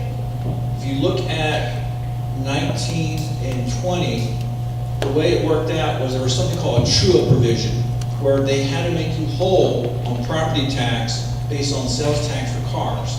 That's why the ad valorem tax is so low for 18 and 19 at 850 and 750. So they only gave you the difference above the true-up number that was based on historical data from 2014 or 12. So you got money put back into your ad valorem tax column, but you only got the difference between the true-up number and what you had collected above that. That's why those amounts are so low. I'm sorry? So what happened was they changed the law, and they did away with the formula, and what they did was they said from now on, it's going to be I'm trying to remember off the top of my head, it's going to be 53% or 51% to 49% share between state and federal. And then at the local level, we get 65% of that 51%. So we get a majority of the local funds. So what I had to do was I had to sit down with Tony Meadows, who's the tax commissioner, and her and I were going over a lot of data, over historical data, trying to figure out what that dollar amount's going to look like. If you look at that $4.4 million, that's what that's going to look like going forward based on the new change in the law. Mr. Hammond, what other comments? Sorry, there's a couple more questions over here, and we're gonna have some dedicated time, just like on the 23rd, to really dig in, but let's hear a few more brief questions. We have some hands raised over here. Yes, Mrs. Barry. Sure, and I apologize, I'm going to be showing a lot of my ignorance right now, so I'll just need someone to walk me through this. The first slide, where you were talking about the social emotional positions, the one that you stopped at, and you said those were coming out of charter funds. Is charter the same thing as innovation funds? Yes. So we receive a little over $1 million from being a charter district, and of that $1 million, I believe it's 696, about $595,000 we've set aside to allow the local school governance teams to submit innovation grants. That's a very unique model for charter districts. Typically, charter districts will identify who they want to be and what identity they want, and then those funds are they're used at the district level to identify and support the work that the district wants to do. So for example, in one district, they've used those funds to hire world language teachers. And in some other districts, they've used it to hire career technical and agricultural education teachers. We initially, in our first 2 years as a charter system, the last 2 years we've used our innovation funds. We're actually in year 3 of being a charter system. We've given that $595,000 to each of the local school governance teams. Having watched that process, a lot of our a lot of our local school governance teams are stretching themselves to find ways to spend those funds. And so we felt that we could be more proactive in identifying what the need is based on what feedback is. We're trying to be responsive. And so the feedback has been we need more SEL staff, and that's the rationale behind that proposal. And so the SEL staff is coming out of the 595? Yes. Now, I want to be clear.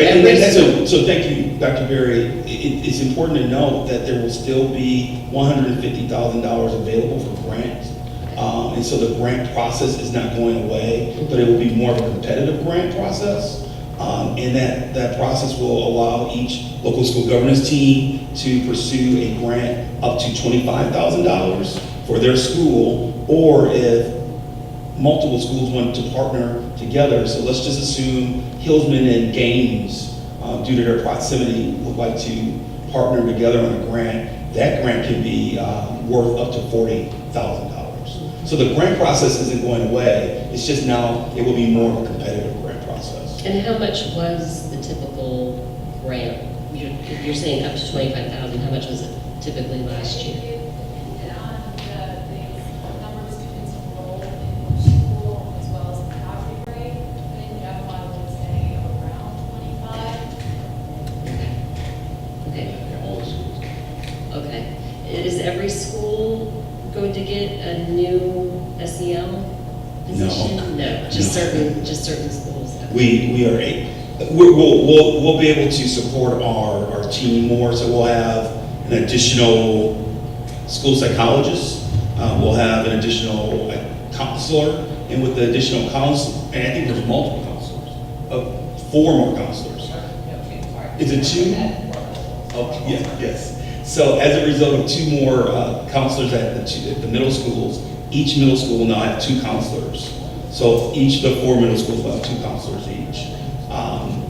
The special education impact will be significant in that having an extra school psychologist will allow us to expedite the process of identifying students for special education services.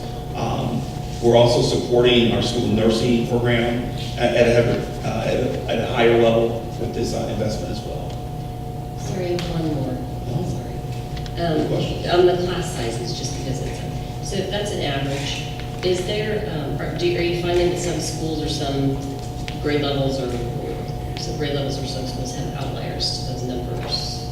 Where are those outliers? I think the outliers are actually school specific based on how the building principal and that instructional leadership team has chosen to distribute their teachers. So candidly, you may find one teacher in instructional team and principal using their FTE differently than another school. We're starting to have deeper conversations with each of the principals to say, so why are you making those decisions? And is it in the best interest of all kids?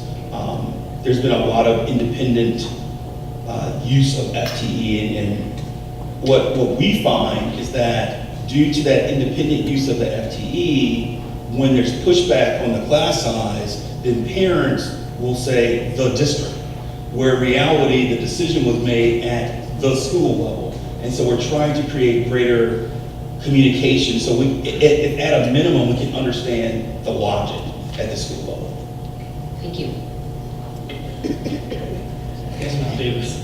Thank you, Francis, for the lead in, because you covered the two subjects I want to cover. One, Dr. Means, in terms of the innovation grants and the way that money, you're proposing to use that money next year, which makes a lot of sense to me. And I did see the results of you talking to the principals and getting a lot of positive feedback for the proposal that you've laid forth tonight. Have the LSGT teams, have they been brought into the discussion? Because that's, we've had that discussion before where sometimes some principals are really comfortable with their with the LSGT process, and they're very familiar with it. They come from districts that utilized it. But then we have some principals that say, it wasn't in my advanced ed teaching or coursework. So, I mean, the horse is in a way out of the gate, but do you have a sense of how well the LSGT teams have been brought into this decision? Or are they going to hear about it as we're hearing about it? No, so we actually put together a statement and talking points for each principal to share with their local school governance team in advance of this meeting this evening. We didn't want LSGTs to hear about it because of the board meeting. We also had a conversation with all of our principals to ask them, Ms. Stubbs and I had that conversation, to ask how can we help you communicate this to your local school governance team, because please know this is your responsibility to report out to your team. We've had some questions come to the district level as a result of communication at the school level between a principal and the LSGTs. In regards to the role of the LSGT making this decision, that's not their purview. It's the responsibility of the district to make these types of decisions of where do we think the best use for funds would help the organization. We have kept our word that there would be some form of a grant process remaining as a result of this shift, and so that is still happening. And there's still $150,000 available for that process. The last thing I would say is that a lot of the feedback that we've received from the school level, from LSGT members and principals, have been the title of that process of the innovation grants made it really difficult, where people were trying to find ways to spend money versus us being strategic. I mean, I do know that like Coral Middle School are swearing by the mindfulness training. I mean, just by way of example, so, obviously they could apply for one of the 5 grants. If each applicant is allowed $25,000, they could apply for one of those grants. But I just think that we, like I said, I certainly support more social emotional staff, but I'm real uncomfortable with, I would have liked this to have been out there in January or something. I know that's 2020 hindsight. The other question I've got is dealing with class size. I think it would be, if there is such a variation, because someone approached me and said there was a social studies class of 38 and in middle school, and I said, I don't think so. I don't think that's even possible. So in listening to what you said, it is possible. It's not something that we as a district are encouraging, but it's something that the principal on the principal administration level can leverage money different ways. And I'm just trying to figure out 2 things. One is that how do we what's the relationship, and I don't expect to have a discussion tonight about it, but between the strategic goals and the way that the central office, central staff see best practices versus maybe what an individual principal does. Excuse me. And so that's concerning to me. And also what would be helpful, excuse me, is that on the dashboard that we have, do we have something that's online that tells you information about each school? If we were able to see class sizes for individual schools next year, as well as where, you know, the interventionists are, where the behavior specialists are, you know, in terms of whether it's halftime, third time, or whatever. And I don't know how to do that, but it is numbers. So if it's numbers, it seems like it can be put on some type of dashboard, the one that Linda keeps is very encouraged about. So I just would encourage us to use that dashboard to really kind of drill down deeper in some of the concerns that the community would have, and I have as a board member, i.e. class sizes, and also, you know, which schools have 2 counselors, which schools have 1 counselor, which school has half a behavior specialist, which one has a full behavior specialist, and so on and so on and so on. It would be helpful if that could be concentrated in an area that you could click on the particular school. So Ms. Duke and I have talked about this since I arrived, and she does amazing work in this space. I'm used to having something called a staffing book that will be available around this time, that you could say, you could look at and say, here's the allocation that has been made for each school. I think we are finding internal challenges with our current systems and how they speak to finance and human resources. And that's an ongoing conversation that we need to reconcile. As a former HR director in the district, I would just note, you saw the graphic, man. You saw the graphic that, where is it? I think this is a really important one. 86% of our expenditures is toward people. We're spending it on people. And so Ms. Duke and her team, they have to have the ability to track that from a financial standpoint and connect those dots. And so we're going to continue to have that discussion. I do want to warn you, as a board, having and those of you who are connected to the University of Georgia, you know they made a significant investment in their HR systems in the last year or so. And that's a heavy lift. It's a heavy lift and it's expensive. But I'm a firm believer that if you're not able to track where 86% of your money is going toward, then shame on us. And so our vision is to have some type of staffing book associated with the budget next year this time, where you can have that question answered. What I can tell you, Mr. Davis, you're asking a great question. Ms. Duke and the HR team, they meet with principals in February to talk about allotments and what we are projecting the population, for the student population to be for the ensuing school year, and that's how we make those decisions.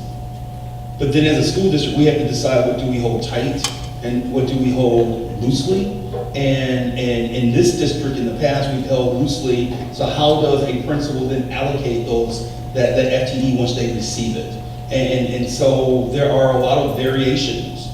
And I think we need to keep talking about what our values are as a school system. Again, not to hold it tight, because as a school system, we can't hold everything tight. If you notice, non-school administration is only 4% of all the employee groups. I know there's been interest in terms of how many people are in that non-school administration group, but it only represents 4% of all the employees that we do have.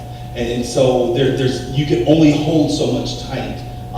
And then candidly, I think as a building principal, we want to allow our principals to have some flexibility and creativity in terms of how they use their staff. My only note to principals have been, then it's incumbent on you to communicate to your school community that you've made that decision to use your allocation that way.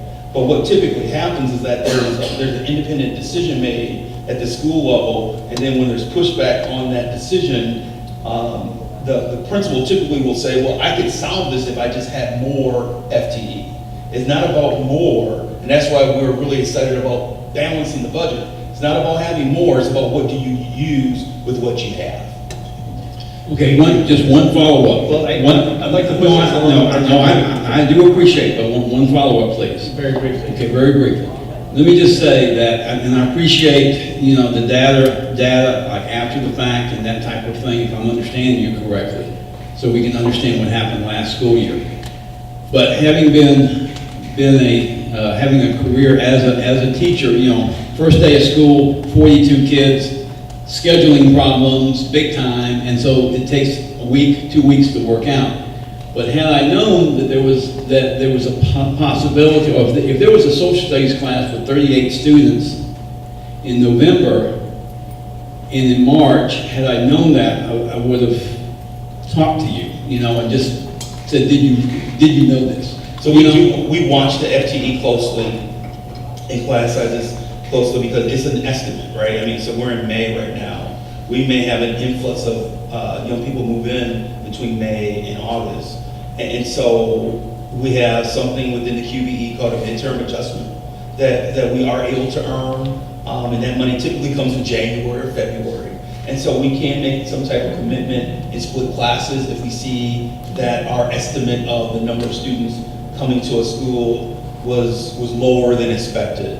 And then sometimes we don't like to do it, but we may have to come to you and ask to use fund balance for a year to bridge the hiring of additional staff. So I guess, Mr. Davis, to answer that question, we do respond to high class sizes if our projections in April and May are lower than what the actual numbers reflect.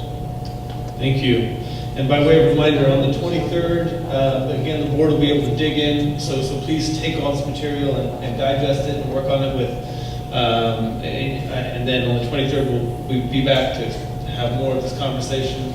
And then public hearings for the entire public, but the public can really weigh in on these topics, will be the 28th, 30th, and June 4th at 5:30 p.m. I assume we'll be here, is that right? Elks, games, and H2s. Great. Okay. So look for those announcements on our website. Okay. Moving on to section J of our agenda. And I know we have a ways to go, so we'll get it done. This is policy. We have policies, regulations, exhibits to be posted for public review for 4 weeks. And these are policies that have come out of the policy committee, and it has been recommended that they be posted for public review. This is policy JCDA, Student Code of Conduct, as well as the Code of Conduct draft. Policy GBRIG, Federal Family and Medical Leave Act. Policy GBRH, Professional Personnel Leaves and Absences. Is there a motion to post it for public comment for 4 weeks? Dr. Knox, is there a second? Second. Thank you, Mr. Worthy. Any questions, comments, or additional information? I won't prolong things other than to say, remember, we need the student code of conduct approved so that the whole thing can be rolled out in time for the next school year. So that's 2 parts of the 4 here. Thank you. Hearing no other discussion, all in favor? Thank you. Moving on, we have policies to adopt or rescind. We have policy BBFBC, Community Engagement Policy, which has been some minor revisions, some clarifying revisions based on the public comments we've received. Is there a motion with regard to BBFBC? Yes, Dr. Knox. Thank you. Is there a second? Thank you, Ms. Davis. Questions, comments? Yeah, I've been asked, unfortunately, Yeah, right. Could the revised version be put on screen? That's it. I've been asked to do a little bit of explanation. I'll try to be as brief as possible. Thank you. So this policy, BBFBC, Board Community Engagement Policy, has to do, as we've tried to clarify, Part A is request to meet with the entire Board of Education, not an individual. And I will return to this because I think there is perhaps one minor change that we should at least consider here. So we've revised the wording between the work session and tonight to try to be very clear, almost mind-numbingly clear, that Part A is all about the entire Board of Education. And then in Part B, we're talking about an individual board member, and with also the clarification for less than a quorum of board members. So those are all in shaded text there. And then in the three parts there, it says in Part 1, under B, out of courtesy, the board is notified. And then there's clarity that the member is an individual member. Any necessary information is reported back. Now, what I've been asked to clarify is the part at the bottom, which we've added. Policy BAB, School Board Governance, offers additional clarification about individual board member, family, community engagement, and inquiry and feedback. If I could you please call up Policy BAB so we can show everyone what is meant by this reference?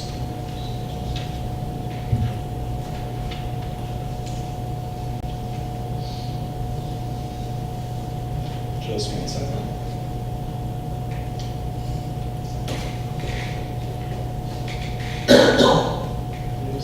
Policies. I can read it. Well, no, there are a couple I want to focus on and have on the screen so that we're clear about what's being referenced. Okay. Yeah, if you could scroll down to the enumerated points. There, stop there if you may.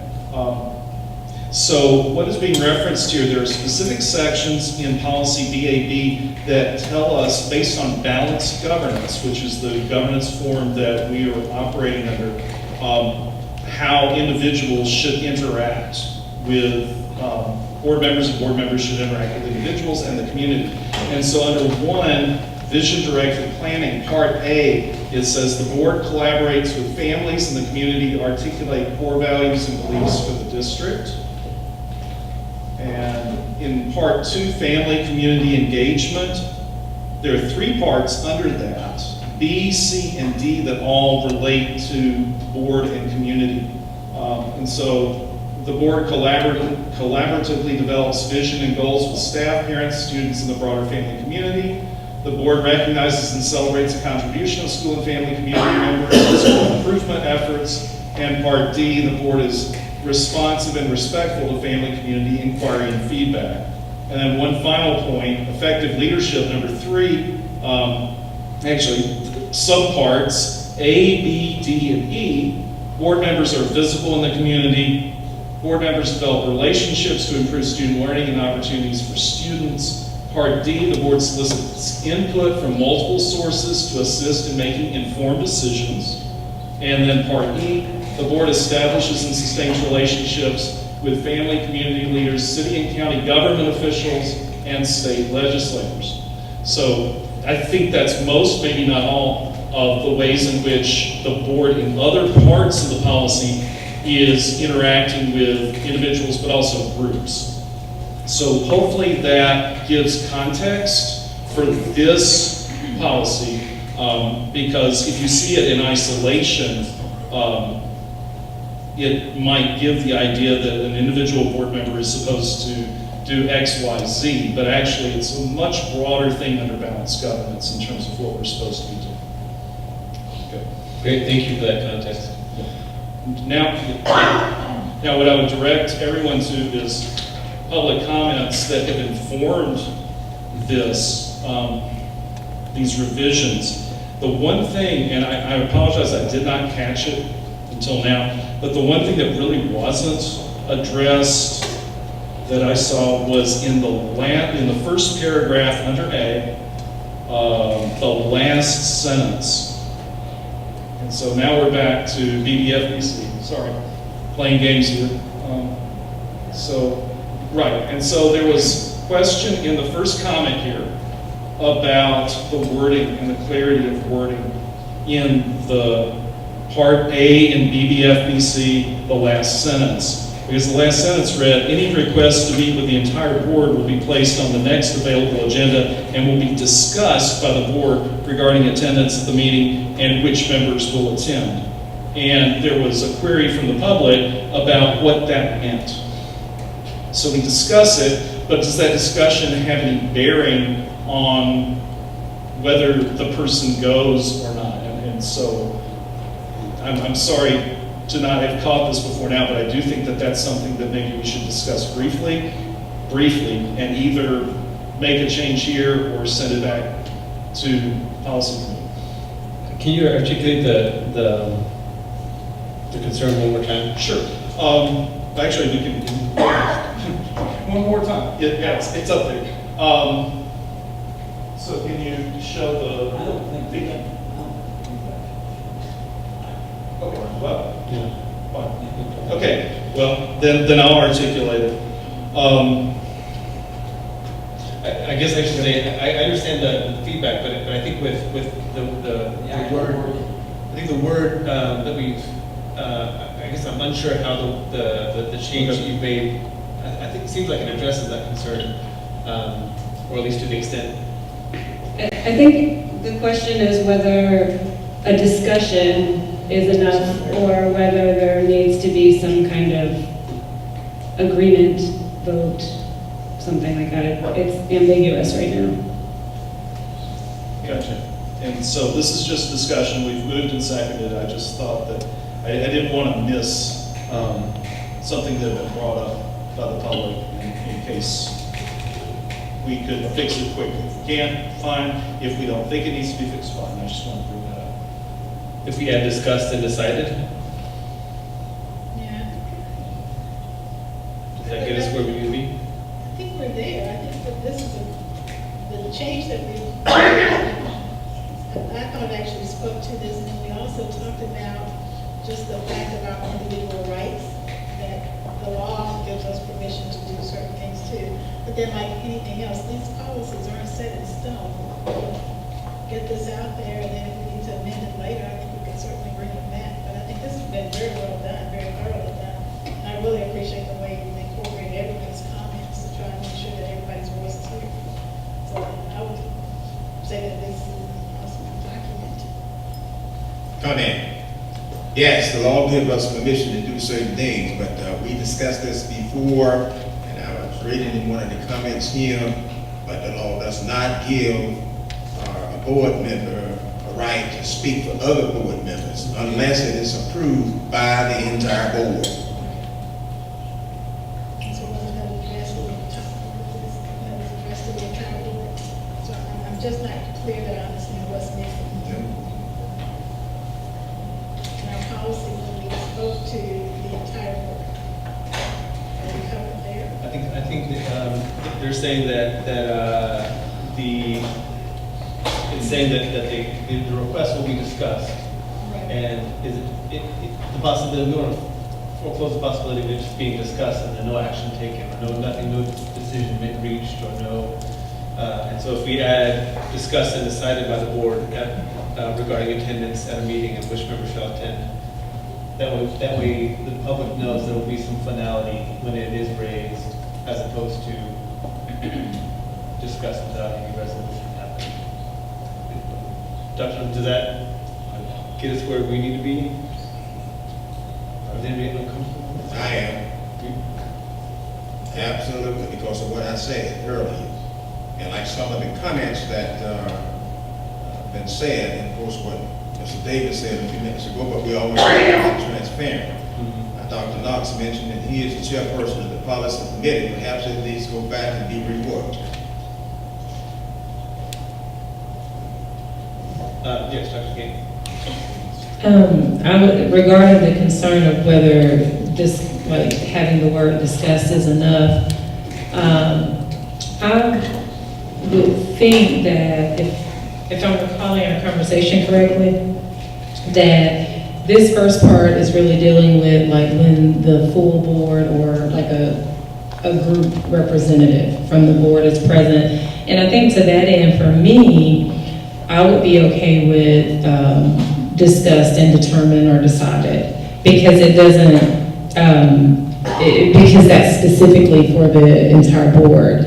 Moving in that direction still gives individual members, if we look at Part B, the right to participate in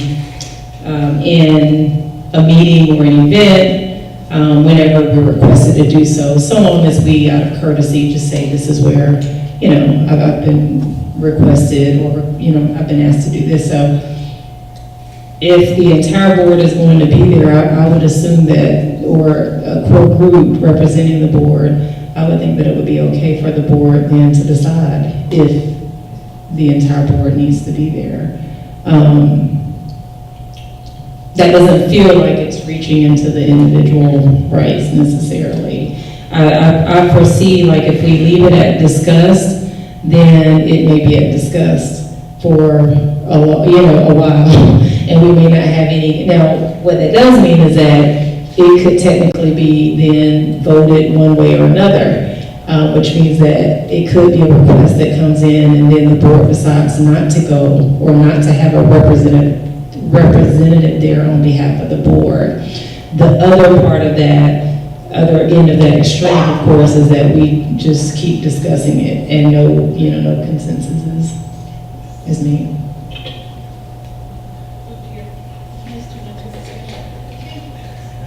So I'm still not clear. Is the only question discuss mean vote? That's the one, that's the only specific. Doesn't mean vote. I have a friendly amendment.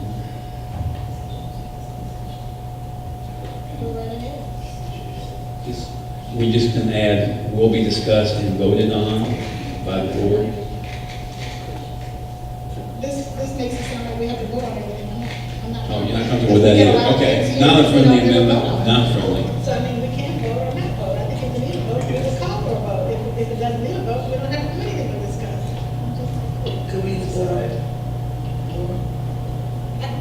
I'm good with discuss, because I think this board will put forth a motion, just the motion is required for us to make a decision. To say you're on your own, and have that conversation, you're not representing the board. I think that's our parliamentary procedure. I think everything needs to be produced.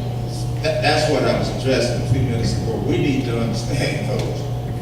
Wherever you go in this community, wherever you go, you're a board member. And you cannot speak individually. And as I said a few minutes ago, when you're talking about something of this sort, it should be approved by the full board. And it's not saying that the full board would have to be at that meeting. It can be approved like a meeting we're in tonight. And I think that's exactly right. That's the crux we're trying to get to. So just for the sake of reminding you, we have a motion on the floor in a second to approve the policy as currently written. That's what we're discussing. If anyone would like to make an amendment to that motion, we can entertain that. If not, then we can move forward with the motion that's on the floor. I move that we take it back to policy just for that, because to me it's not clear, it doesn't bring it full circle. So you'd like to amend the motion to take this policy back to the policy committee as opposed to approving it. Okay. Is there a second on that amendment? Absolutely. Thank you, Mr. Wade. So now we have the opportunity to vote on that amendment, whether we would like to change the motion to state that. Is that clear? On the amendment. You look at me like it's not crystal clear. Okay. Yeah. Yes, we can briefly discuss the amendment that has been proposed. That's fine. Okay. All in favor of? Sorry, can I ask one question? Yes. If it goes back to the policy committee and then does it go back out for 4 weeks after it gets Yes. changed? Okay. Good, any more questions? We have an amendment and a second, right? We got a second? Mr. Worthy, thank you. This is to send it back to. This is to send it back to policy committee, or to change the amendment, the motion on the floor. That's right. All in favor of that amendment? Any opposed? Okay, so that amendment carries. So the motion now on the floor has been amended to send this policy back to policy BBFBC back to the policy committee. And quick question, to be clear, just John, just so I know, when it goes back to policy, it's specifically to address the area discussed, not to reformat this whole thing. Is that? That is the intent. Is Okay, my perception. I just wanted to clarify that. That's the only thing, too, once it goes back to policy, all bets are off, you're back at square one. That's right.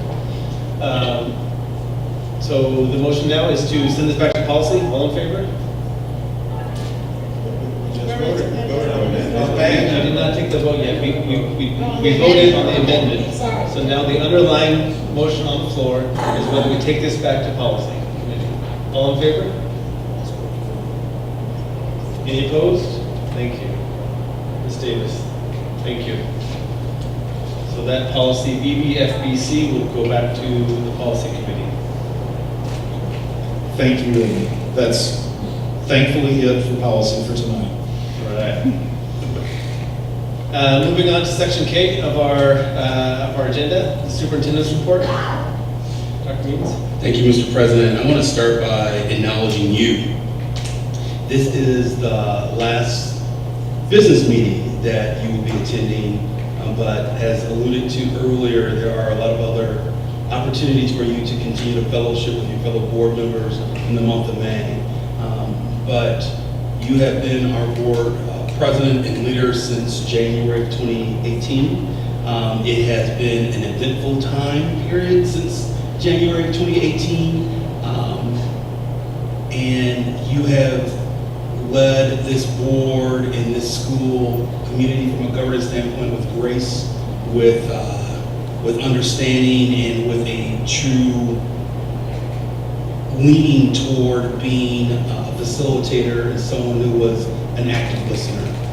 I've worked with a lot of board presidents during my time as a superintendent, and I can attest to the fact that you have been wonderful to our district staff. Many people may not recognize, but being a board president, there's a lot of extra time. Every board member puts in a lot of time.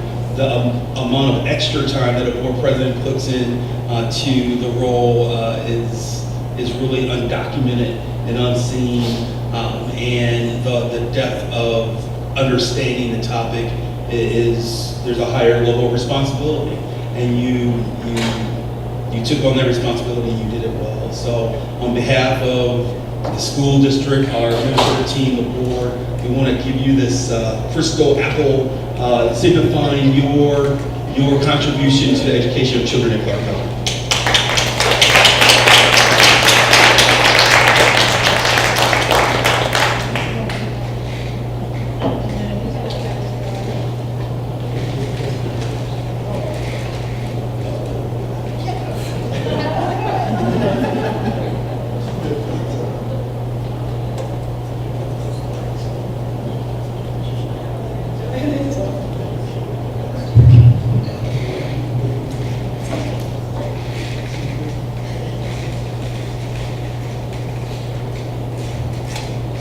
For the next part of my presentation, we've been sitting for a while, so I would like everyone to find an elbow partner.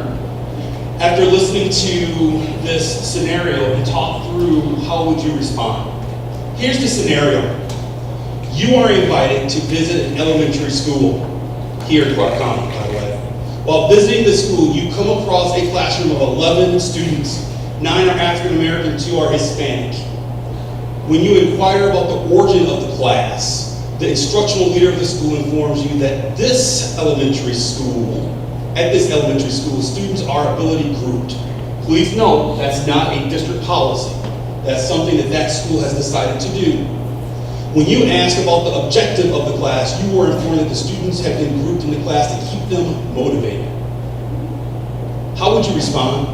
So find an elbow partner and talk through how would you respond to this scenario. I'll give you about 3 minutes.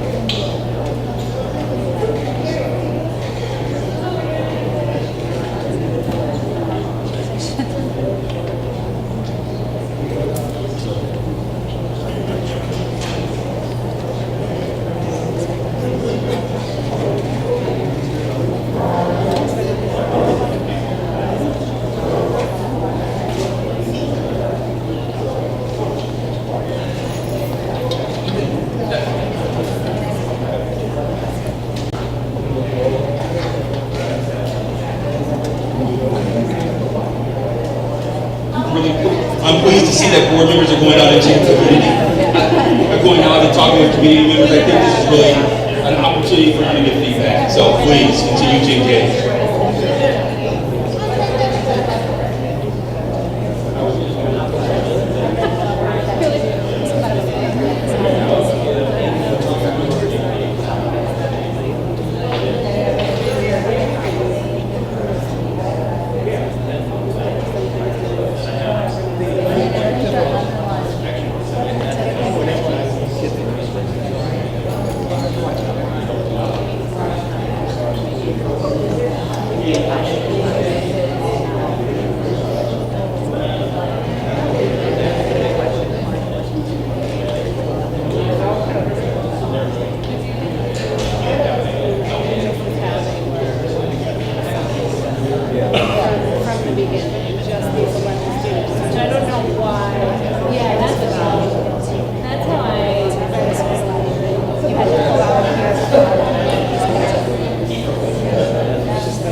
going to ask us to come back together now.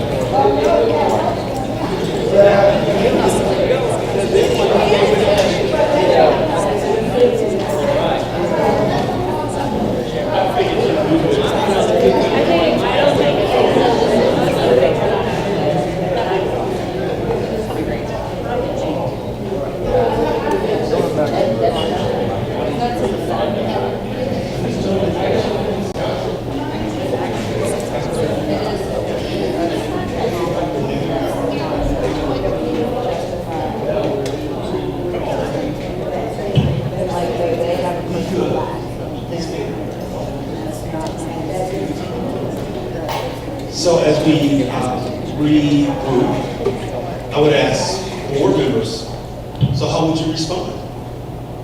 It depends. It depends. What does it depend on, Ms. Davis? Well, from my conversations, it depends on if this is punitive or if this is, how do we say, gifted. And so, my initial assessment was, it's a good thing. When you can find a core teacher that we can't hear you. Okay. So I'm saying, if you have a core group of people that need the same motivation, and this group seems to work well together, my position was, I think it's fine. But then when it came to a question of, wait a minute, is this punitive, and what school is this, and are they in public?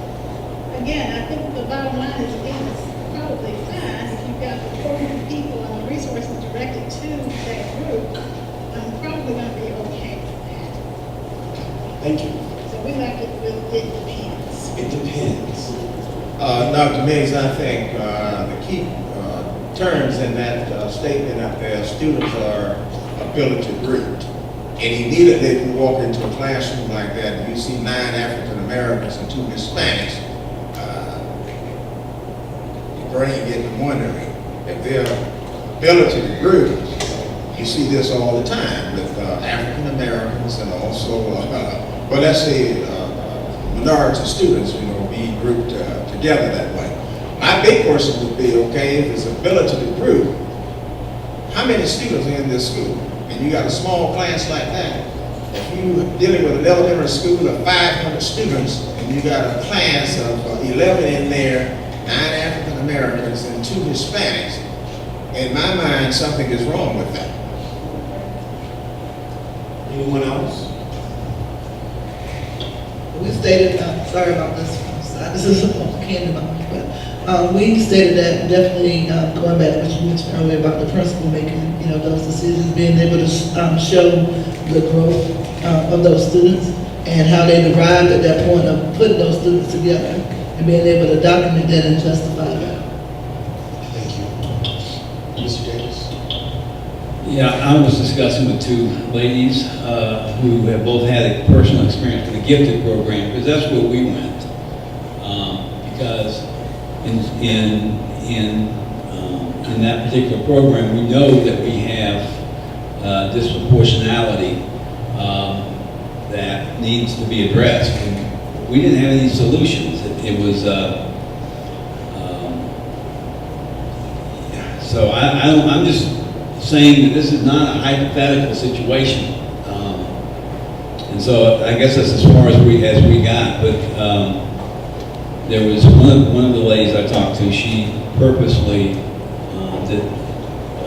her daughter did not attend the gifted program in high school. And it was a language class, English arts class, and she wanted her child to be with a regular English arts teacher. So anyway.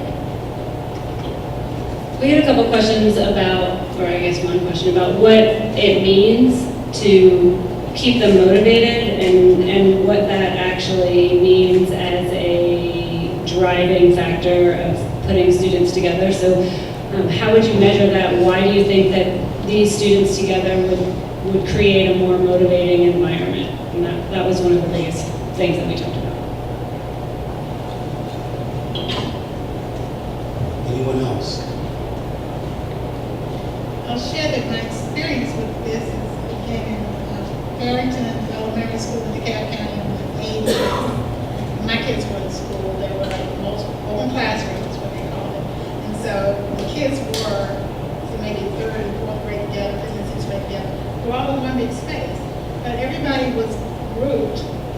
where they were in their academic pursuits. So if you were reading on a 7th grade level, the 7th grade level kids were reading on a 7th grade level, their instruction had been quicker. If you were at a different level, then that group was moving. It didn't matter whether you were 3rd or 4th grade or however they did that.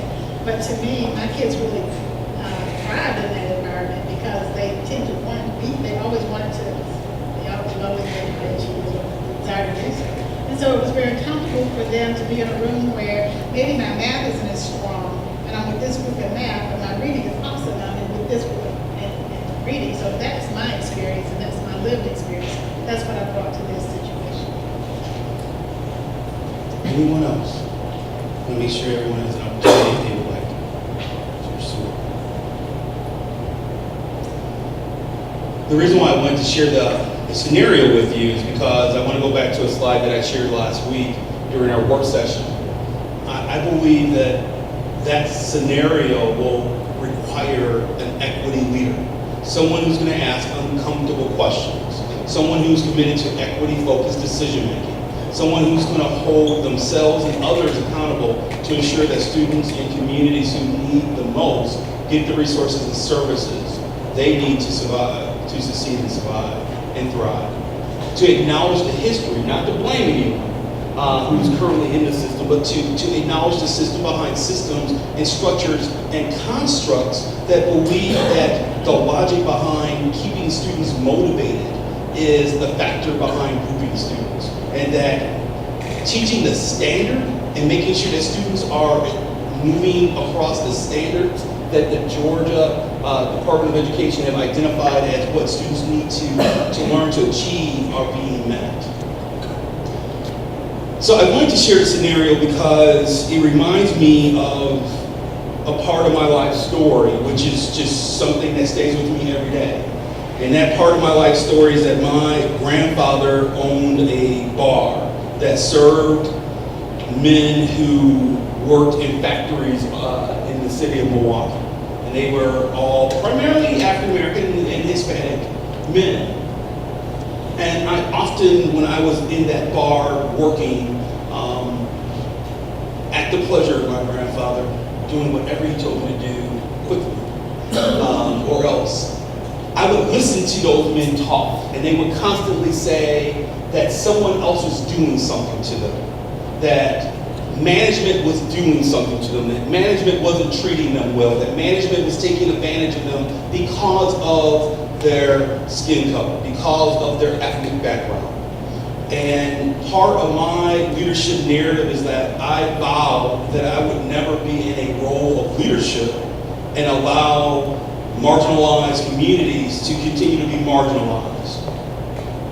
When I engaged and interviewed with the Clark County Board of Education, I was under the assumption that the board and what they expressed to me was the community wanted a leader that would inquire and to lead through an equity-focused lens.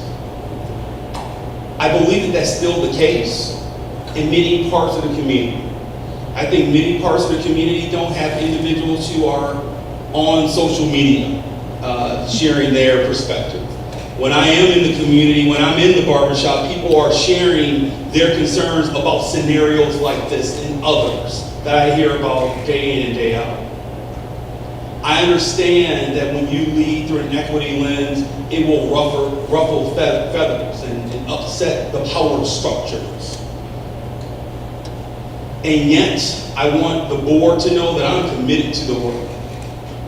And I believe iron will sharpen iron. I'm not going to go away because this work is too important.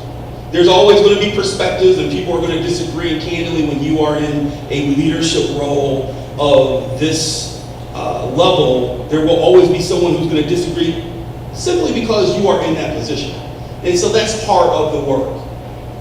But I would be remiss if I didn't share with the board and the community. I believe that some of the narrative around the work that we're trying to do for children has become toxic. And it has become distracting to the work that we're trying to do, to the work that you hear as board members, that I hear as superintendent, as community members here. This is the work we want to do. You heard earlier, we kind of gave you an overview of our budget situation. I sincerely hope and wish that individuals who engage in narratives are as active around advocating for our kids in our school district financially during the next legislative session, starting in January of 2020.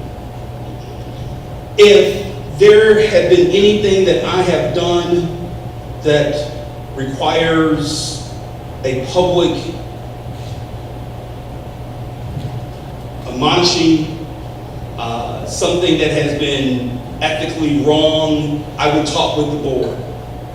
I'm disappointed that we have a community right now that assumes guilt until proven innocent. And it makes the work somewhat distracting, but you need to know that you have a superintendent that isn't going to back down to this type of work because certain individuals have a perspective. I'm a pretty decisive man. Believe it or not, I'm African American as well. And I have been told that when a man of color is decisive, sometimes that causes reactions. I'm not going to stop being who I am on behalf of the children of Clark County, all the children of Clark County. I wanted to use this superintendent's report to share with the board and the community that if we could refocus on the work of the children and stay within the budget confines and the policy issue that we need to address, I am confident that we can improve the academic and social emotional status of all of our kids. And the work that we're doing right now, I'm proud of. I'm proud of our team. It feels as if we finally have a full team for the first time after being here for 2 years. And sky's the limit in terms of what we can do. But the conversation around my involvement with teaching a course over the last few weeks, or if I am a duly decorated doctor of education or other issues, I believe distracts us from the work that needs to happen. But I also understand, and I'll close with this, I think I shared this when I made my introduction to the community, that one of my heroes is Dr. Martin Luther King. And I'm a history teacher. And so it's always nice to admire Dr. King from afar when you talk about the journey of him advocating for others. In a small way, I don't believe I'm even scratching the surface of the work that he has done, but in a small way, this work of equity is what he did for our nation. And despite us celebrating his birthday on the third Monday in January, while he was alive, he wasn't viewed as this saint. He was viewed as a rebel rouser. He was viewed as someone who, it was appropriate for you to push the buttons, to ask what is wrong with him, what ethical things has he violated. And so, if in a small way, my superintendency is in alignment with the work of any advocate for the marginalized, the historically marginalized, I do the work with pride. We're going to continue to do the work. And I am confident that if we are allowed to do the work, that all children will benefit. Mr. President, board members, that's the conclusion of my superintendent's report. Thank you.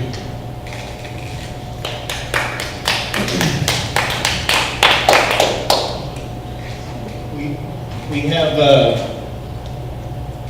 and thank you for that. Thank you for that report. Thank you for those good words.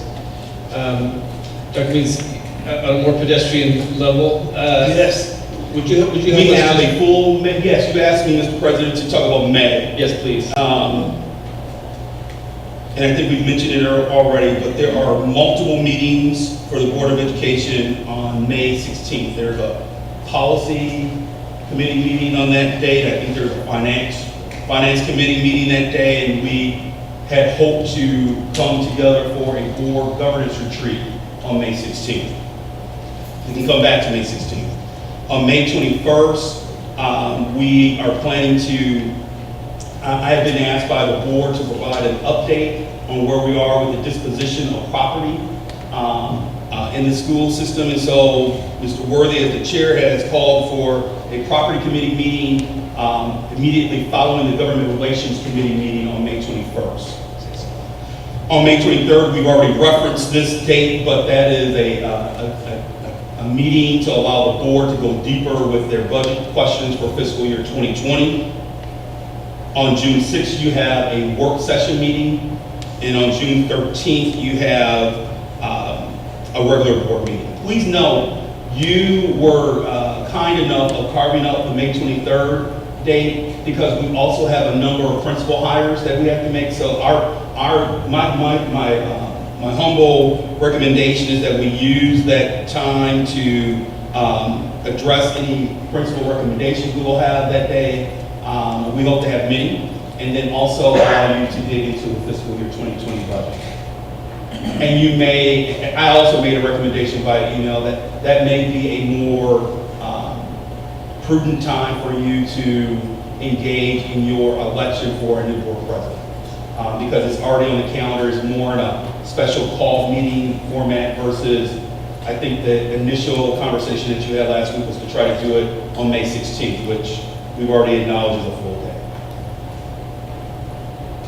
I know we've had some email conversation we tried to keep to a minimum, but some concerns around all of that fullness and specifically around questions of when y'all want to pick a new board president. Yes, Mr. Davis. Yeah, I have asked out of courtesy not to use the 23rd date. I talked to Dr. Means over a month ago, and I neglected to tell the entire board because I did not think that would be a date that would be selected to choose a board president, not because it'd be even discussed. But I told Dr. Means that I've got a very personal event I need to go to in Atlanta, and so I hate to put myself in front of the interest of the board, but I'm asking that as a personal favor. I don't know anywhere else to address it. The other issue that I've laid on the table as we started talking about the selection, and as we talked about last week, we talked about doing it the 16th, and I am. Since we already established that last week, I do feel uncomfortable switching it now to another date, just in terms of just a way of conducting business. I'm also, am mindful of the fact that next on the 16th is also Classic City graduation, and so what we were trying to do. Certain board members in exchanging emails was trying to figure out, how to be two places at once. And so, then we started talking about, having a meeting, having our work session over at Clark Central, and then breaking for the graduation of Classic City and then meeting back again. So what I'm proposing, at least laying out on the table, just for discussion, and I appreciate the chair and Dr. Means' willingness to let me do this, is what I'm proposing is to postpone the board retreat. And there is an additional reason for that too. I won't mean postpone it for May, but postpone it until we have our new board member. I'm looking at the difficulties of, combining 9 different individuals into one voice. And I would like to have that ninth person here before we have that retreat. That, I just lay that out there. So my proposal was to go ahead and postpone the retreat until a later date, and then have a meeting after the graduation of Clark Central, Classic City, for the election of our board president. So there's a total, I just want to go back to the Classic City high school graduation. There's a total of 17 graduates. And so my initial construction of the evening for May 16th was one in which I believe if board members and administration were able to go in on the front end of that ceremony, the first half hour or so, that it's not your typical high school graduation ceremony, and that the half hour you'll capture the majority of the ceremony. But I think Mr. Davis is raising some really valid points that the board should consider. And just for the sake of logistics, we have the facilitators we talked about for this governance portion. Are they confirmed already for the 16th?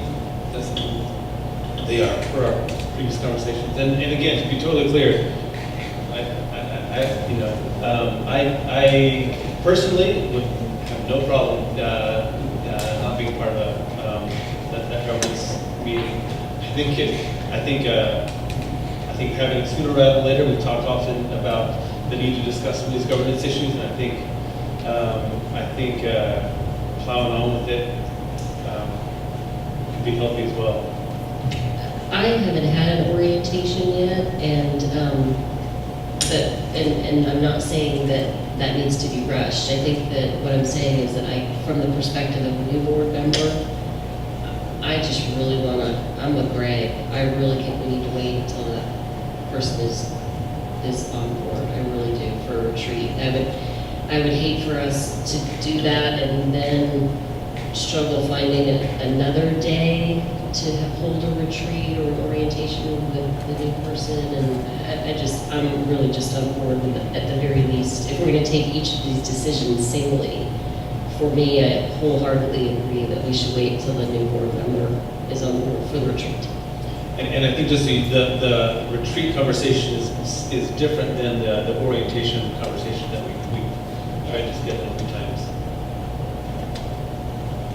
I think that's a valid reason to wait for the new board members, so you don't have to go back and file and say, hey, that person will be on board, be up to speed with whatever's going to be discussed, talked about in the board retreat.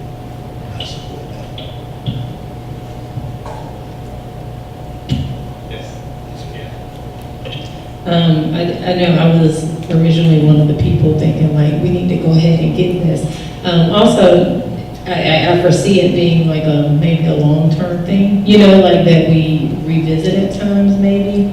And so I certainly understand those perspectives, and would be open to, being flexible from that standpoint, because I know I was one of the ones like pushing it, saying, we need to have a retreat and we need to have it now, so. Yes, Dr. Meeks. So candidly, I think part of the concept behind having the retreat sooner than later is that things are not optimal, even as a governance team. Even if you subtracted Mr. Bybee from the equation, it's just not as optimal, not only for the 8 board members, but then how it trickles down to staff. So that, I think that was part of the logic as well. But I think Mr. Davis has made some really important points that should be acknowledged. I think Dr. Berry confirmed them. So I duly noted.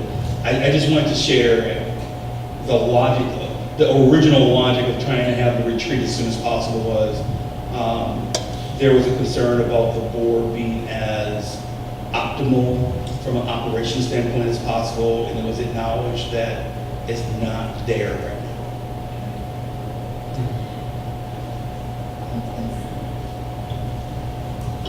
Well, I personally feel like I'm on information overload with all these executive meetings and extra meetings. I know that we have a responsibility, but honestly, I don't know how much more I can take in with us having all these meetings back to back, and I would like for us to slow down just a little bit. And I'll speak up and say that I think that we have some challenges in terms of operating, because I think that's why we have all of these meetings back to back, is because we really haven't quite laid our foundation for how we build our board and our as board members. I'm not suggesting we push forward, but there has to be another discussion. I guess we'll just take that to executive session because we can't, we have some things that we need to take care of. So I'm hearing that perhaps on the question of governance retreat, perhaps that is we can explore a June date with our facilitators. How do we do that? We have to have 30 days to get a new board member on board, right? So we're not talking about June, we're talking about all the way down to July, August sometime. And so in between now and August, what do we do as a board so that we can actually do the work that we are charged to do? And so that's my only concern is how do we get to that place. So we can have that conversation another time, but I really push on that. If we put a foundation in place, it would be awesome for the main board member to walk on board and be welcomed into an environment where we're all on the same page and moving forward together. That's me in July, that's the month that we don't meet, that's vacation. So that means this retreat will happen until August, and I don't think we can, I don't know, you tell me. So full disclosure, if you remember, I think it was last spring, the board committed to meeting in July potentially due to hiring. Now we're hoping not to have to call that in. But if I recall, but I could be wrong, but I recall the board saying no, we're willing to meet to keep the hiring process going. Yeah, if we need to recruit personnel, yes, we can move and do that. I'm just sharing, Mr. Worthy, I'm just sharing it to state, unfortunately, I think we're in a time period right now where there's a lot happening. And I will try to measure the agenda as much as possible and try to slow it down as much as possible. But unfortunately, I think in the past, the board actually had a chance to have July off. And you talked as a group and said that you would be open to meeting in July. I'm looking at the last week in May, I don't see anything on this calendar. Well, I think traditionally, Mr. Worthy, I could be wrong, so please correct me. I know you have the history, but my understanding is that board members have attended those budget hearing meetings, and so that's the last week in May, on May 28th and May 30th. I think we're required to at home. At least it was when I came on the board. We were expected to at least rotate. So that's the last week. And so I think some of you are going to be committed to dates on May 28th and May 30th. So I think that's the reason why we stayed away from that week. But what I'm thinking now, those budget hearings are the last week in July. They're earlier in the day, in the afternoon. And of course, if you look at having a retreat from 4:30 to, I start to say whatever, I better take that back. From 4:30 to 6. That's when the budget hearings are usually. Well, after 5:30. We're not at the timeline again, so once you announce your resignation from the board, then we need to get the advertisement out to the community. We have 30+ days of wait for applicants, is that right? At the end of that 30 days, we then make our decision and board meetings, right? So we're still looking at June, July. We won't have a new person on board until August. Maybe July, the official meeting.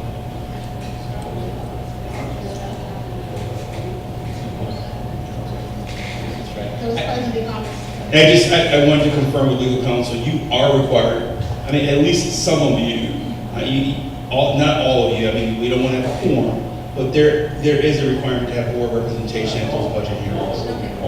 Yeah, it's required. So it's required.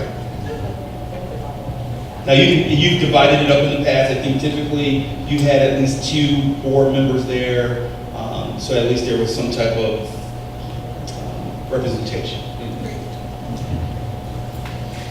That's our puzzle. Yeah, and let me,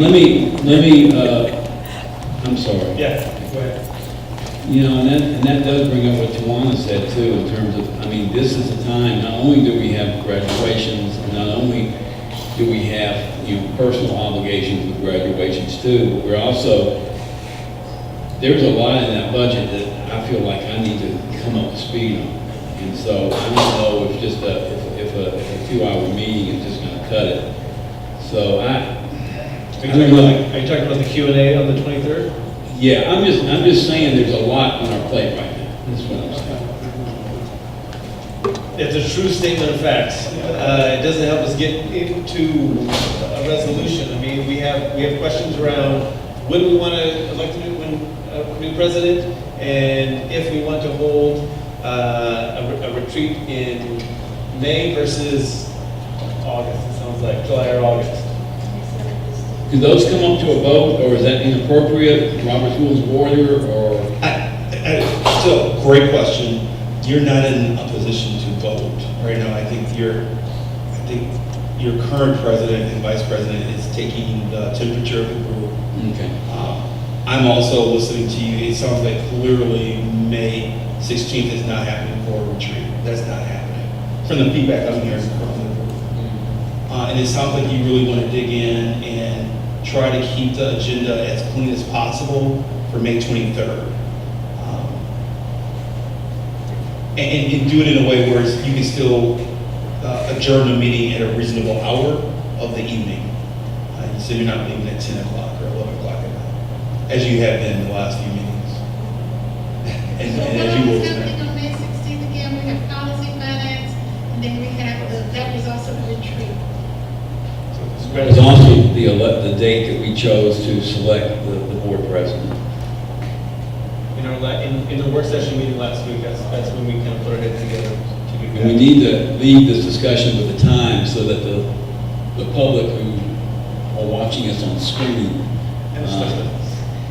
will know what our next step is. So May 16th, we have isn't there like a week's delay between the nominations for president and the vote for president? Did I miss that? So we're gonna be able to do it on the same day now? I'm good. I'm stressed over just. So do we want to keep that decision then happening on the 16th, and that will be in a room at Clark Central?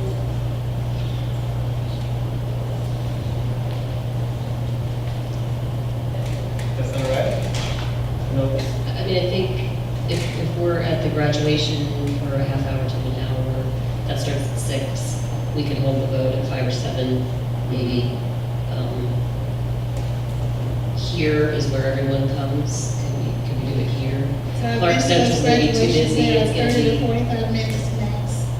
so it'll be too difficult for anyone in the community who wants to attend the vote meeting to park at Clark Central. I think we might want to have it here. And if those are the only 2 things that we're doing, it's not hard to travel from Clark Central to HTS. But that's just my opinion.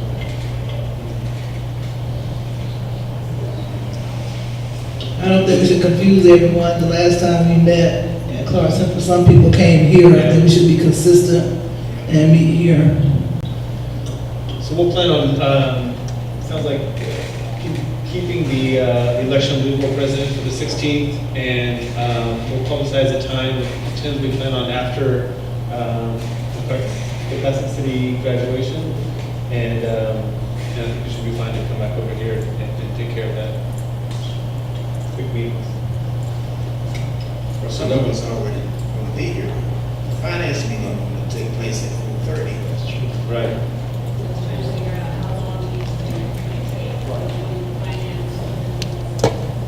No, you don't. I think that's.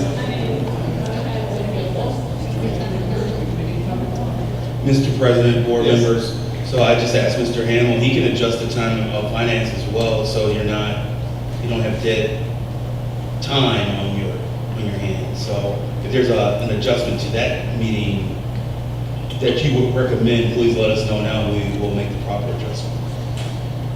Does he anticipate that being a long finance meeting? 30 minutes, Okay. unless you want a question. We'll save this for this room. 30 minutes.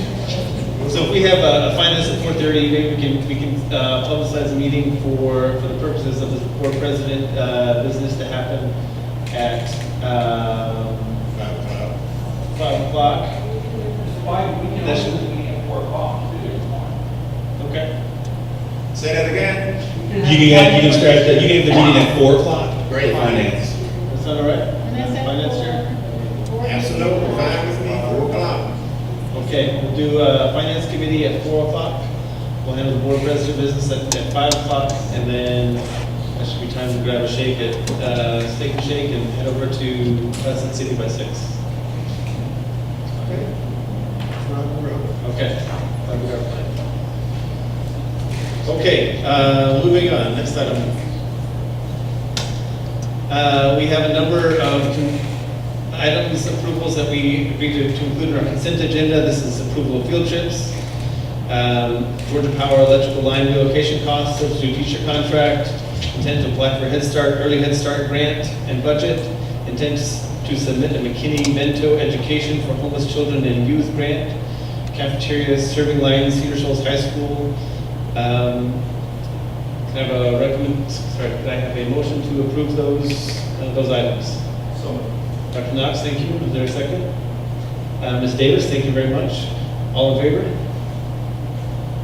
Thank you. Under other agenda items, we have, first is to approve the annual renewal of NWEA measures of academic progress, the MAP assessment systems for grades K through 8. Mr. President, board members, we included in this item an FAQ that was developed back in the fall that I think is actually cleaner than the letter that we posted last week. Hopefully, through that frequently asked question document, it explains more what MAP testing is. We've also posted it online for parents to read as an information piece. I think if I were a board member, the question I would have is, but what is the impact of standardized testing on children? Please note that, I'm optimistic, and this is another area where if there's advocacy, this is where we need people's attention. Governor Kemp, I believe, is being very flexible and listening to the needs of school systems and understanding that perhaps the Georgia milestones is an impediment to learning and teaching in school systems, and perhaps, I don't know, I think it's going to require advocacy from boards and parents. Perhaps there will be a movement where we're not bound to the Georgia milestones anymore, but we will have flexibility. Please note that in 2001, when No Child Left Behind became the nation's law, that's when statewide standardized assessment became a booming industry. Prior to No Child Left Behind, in the 90s and the 80s, standardized testing was more of a localized decision. Many of you probably took the Iowa basic test because educators decided that was what was a good indicator of growth. We use MAP to do the work around measuring if students are growing appropriately. Unfortunately, the Georgia milestones is just a tool to determine what kids learned or were able to perform on that day. There's a consortium that we are continuing to talk with in the state of Georgia that they're using MAP as their alternative to standardized testing. The only problem is that the Department of Education has not given those school systems in that consortium the ability to do away with the milestones. And so we are very interested in joining that consortium of school systems that are using MAP if the Department of Education would allow us to not expose our kids to the milestones. And so in essence, let us use math because teachers they're using it to influence their instruction. But also give us the ability to not use milestones. And so that's some of the information that we're using and talking about around this issue of math testing. Thank you. Is there a motion on this agenda item to approve the math system? Thank you, Ms. Davis. Second by Mr. Davis. Thank you very much. Questions? Yes, Dr. Meeks. I just, thank you for addressing that document that was originally proposed for parents. That never went out, did it? It was we shouldn't have shared that letter. It was a letter that went out to a family. Oh, and we wanted to share it as an example of how our Department of Assessment and Accountability is answering questions around testing. But that was one individual situation. I got you.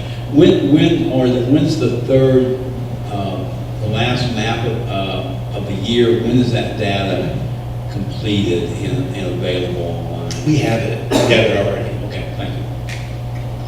Thank you. Hearing no other questions, all in favor? Oh, yes. Dr. Dyke. It's not really a question, but I prefer this FAQ. I think the only thing that it doesn't address for me as a parent reading this is the goal setting. And that is something that I know that parents, especially of elementary school students, were really concerned with, especially like kindergarten students and any elementary school student really being asked to set a goal for themselves, which was really just a number on something that they didn't even really know what it was. So that is just something I think. I think the math tests provide good information, and I like that they don't take up a lot of time, and I hope that they can replace the milestones, but I think the goal setting is something to think about. That's good feedback. I think we're still learning how to utilize that goal setting tool appropriately, and so yes, fair enough. That's good feedback. Thank you. Thank you. Okay, so then we have a motion to approve this agenda item in a second. All in favor? Great, thank you. The next item is to approve the annual renewal of the ECRA Group Data Dashboard and Local Growth Model. Is there a motion? Thank you, Ms. Davis. Move to approve this item. Is there a second? Thank you, Mr. Worthy. I just a few comments. I appreciate the feedback from, and this is really the proper use of the work session. You gave us the feedback of you needed more data. I hope everyone had time, maybe not, but the presentation of what was included in this tool. There's 3 items. One item is the dashboard, which I shared last week as low-hanging fruit. If you've gone out to the website recently, we have made it more prominent, and we've cleaned it up as well. We worked to clean that up. There were some question marks in some of the tiles, and it wasn't being maintained well, so that's been addressed. But that's the first of the 3 tools. The second is something around a school improvement tool that actually gives principals the ability to project growth, and where not only a student should grow over the course of a year, but also a cohort of students or an entire school. And our principals have indicated that it's really a powerful tool. We've done our due diligence in making sure that the professional learning has trickled down to principals, assistant principals, and instructional coaches.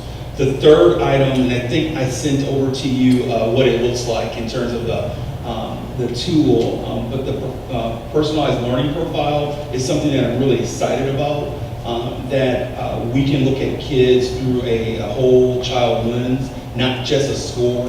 Those of you who are educators, you will, and maybe, I don't think this is uploaded. on board docs, but I think I emailed it to all the board members. You have a profile of what it looks like. I don't think that's it. But this is that profile is shared, each teacher has access to. Correct. So that we actually see that, we see that child's performance and what things have been applied to them. One of the questions from one of the board members was, so how does the propensity and growth model work? What we're really excited about with the ECRA tool is that they take any assessment tool. So it can be milestones, it can be our unit pulse assessments. The analytics behind this tool will take that statistical point, and then they're able to predict what the growth should be, which I think is really important. So often the community, unfortunately, I'm focusing on the greatest area of need in our kids who are not growing. This is where this tool is really important for our kids who do grow naturally on a school year, or kids who are gifted. Because sometimes those are the students who are shortchanged in our system, that they grow, but they're not growing at the propensity that they should grow based on their intellect that they bring to school. And so this tool says, no, if student A is in school with you all year, this is where they should be. And so while they may be a fourth grader reading at the 8th grade level, if they are growing appropriately, they should be reading at the 10th grade level by the end of their school year. That's the power of this tool. The other component of the tool, and Dr. Berry, I hope I'm answering your question, is that it takes all assessment tools. And that's a power statistically that we have never seen with a product. I think it was brought up last week, so I just want to make sure that we say it again. ECRA and a group called Hazard Young and Atia are one and the same. They're based out of the state of Illinois. They have two different purposes. So ECRA is more of the analytics and school improvement portion of their organization, and then they have for those of you in the private sector or who are committed or familiar with school systems at the K-12 level, they also do superintendent searches. And so Hazard Young and Atia was the group that was selected to do the superintendent search that you just completed 2 years ago. So I want to be really clear. When we're looking, actually I'm going to ask for a different. Can we get back in one of our meetings? Can we just get a demonstration of what we're seeing here, the 3 modules? Sure. Okay. I have a question about how it works a little bit. So you can put in anything. You can put in the grades from your history course that you're taking right now. And so then my other question is, I can see how I can project things based on the milestones or whatever standardized test.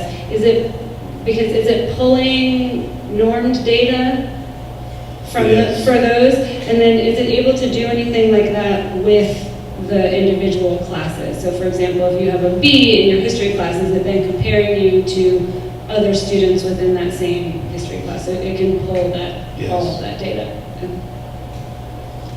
That's great. Yes, Mr. Davis. Yeah, just a quick question, because I think I understood you correctly. When you said that you can put in other data, does someone have to sit at the keyboard and enter the data, or does it interface well enough that it kind of dumps? No, that's the downside. Someone has to upload the data. And so Mr. Barlament he works in that portal a lot. He works along the three tools. He spent most of his time this year on the school improvement app. And as we've already identified, he has to have a calendar reminder to say go back in and look at the dashboard to make sure that it's updated with data, because it's not automated. And we're spending a lot of time, we pulled together a team of maybe almost 20 people, curriculum coordinators, our behavioral specialists, counselors, to to say, so what do we want to see in this personalized learner profile? Because I think unfortunately in this era of testing that sometimes the child is identified by a number only. You can see with this personalized learner profile, it can, we have the ability to have students write essays on what do they see themselves becoming in 10 years, and then that can be uploaded to the profile as well. So we trying to make it as comprehensive as possible. That's still being built out. We're hoping that it is prepared and ready to go for the next school year. Are the teachers required to, how do we cover all the teachers? We're going to roll that out really slowly. And so next year, we just want to make sure that principals, assistant principals, instructional coaches are using it. We want to make sure that we're not adding another thing for teachers. It will be for each student, yes. But the goal is for each teacher to have access. I have what I think is a really simple question about the dashboard. So when we looked at it last week, it had something at the top where you could go to the schools. Yeah, I couldn't see that. And I don't see that now. Did that get changed? Mr. Barlowman shared with me that the data that he has is district-wide only right now. He doesn't have the ability to desegregate it by school. Once he has, so he updated the data. When he has time, he'll then desegregate it by school, and then that's when we're able to turn on that by location tool again. That would be in the future, the dashboard, put that data into the dashboard. Okay, is it possible, what I mentioned earlier, would it be possible to, because if I'm teaching social studies in the middle school, I know how many students I got in that class, and so does the registrar. Is that something that could be used for the dashboard, that would be on the dashboard, that I'm teaching 27 students US history, or whatever, and 25 students in each class? Is that possible? So there's a number of different ways you can use these tools. So with the school improvement app, if you are a social study, you're a science teacher at Bernie Harris Lyons, you can go into that tool and say, so here's the grouping of my students in this science class. What's the growth projection for these kids as a group and then individually? You have that ability. You also have the ability to look at the personalized learning profile of each of your students in that class as well. And that's why we think it's important that this tool is really used and cascaded out throughout the school system, because that latter tool that I just mentioned, it may have the ability for us to identify, so this child had a traumatic issue when they were in 3rd grade. That can be on the personalized learner profile. This is important for you to know. I feel bad talking about people who are seasoned veterans, because I feel like we talk a lot about age, which is a violation of HR. But those of you who have been in education for a while, you remember the Cume folder model, where you went into the Cume folder and you could learn something about that student. This is the equivalent of it in a very digital, quick way, where you don't have to, those of you, Mr. Worthy, you remember when you had the Cume folder, that once kids became older, the Cume folder became very thick. This personalized learner profile is a one-stop shop. You can go into tiles and you learn about a student right away. That's why I use the terminology. It's the equivalent of the baseball card for educators. You can turn it over and look at their statistics, and not only, and I use the terminology baseball card because if you remember baseball cards, not only did it give you the batting average, but it also gave you the hobby of the player and where they were born, and it gave you other interesting tidbits and data points instead of just focusing on the statistical. I don't really want to belabor this, but I did want to have some more discussion about this, simply because individuals are entering this information somewhere about these kids, and I don't want it to be one of those situations where we're not policing it or auditing it to make sure that we have some equity in terms of how information is entered upon. That makes sense. The language that we use in describing some their performance and their behavior is so important. And so I want us to also make sure that we have an audit process in here to look at this to make sure we're not labeling students that will kind of put them in a bad trajectory. That's a concern that I have. But other than that, I'm excited about being able to have that glance.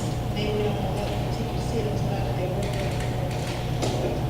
So we have okay, and it sounds like we are going to have a time to really kind of, there's a lot of interest in the board to dig in and see what's possible. That's fantastic. And see what's, and the immediate issue before us is whether we want this or not, right? Go ahead. Do students get to see the I believe they should. And so we have to just talk about protocol for how to make that It happen. just seems like it would be a nice thing for a student. I agree. I agree. That's great. There are not a lot of school districts who are using this tool, and so they are, this organization is interested in really unpacking it for us. I think we may be the largest district that they have utilizing the tool. Pretty cool too. Okay, we have a motion and a second to approve this this contract. All in favor? Any opposed? Thank you. We also received under section N personnel recommendations. The first of seven building principals are being recommended to you this evening. You probably noticed earlier tonight there was a group of people who ducked walking out. They were interviewing. They were interviewing for principals, and they were deliberating at the local school governance team level just this evening. I believe that was for a middle hiring process. So we have a lot of teams working right now and giving us feedback. But we have a recommendation of Dr. Singh. He's currently he's an assistant principal in the Gwinnett County School System. We're recommending him for the Oglethorpe Avenue Elementary School position. We're really excited. He has a keen interest in the dual language immersion program. This is something that we want to continue to support well beyond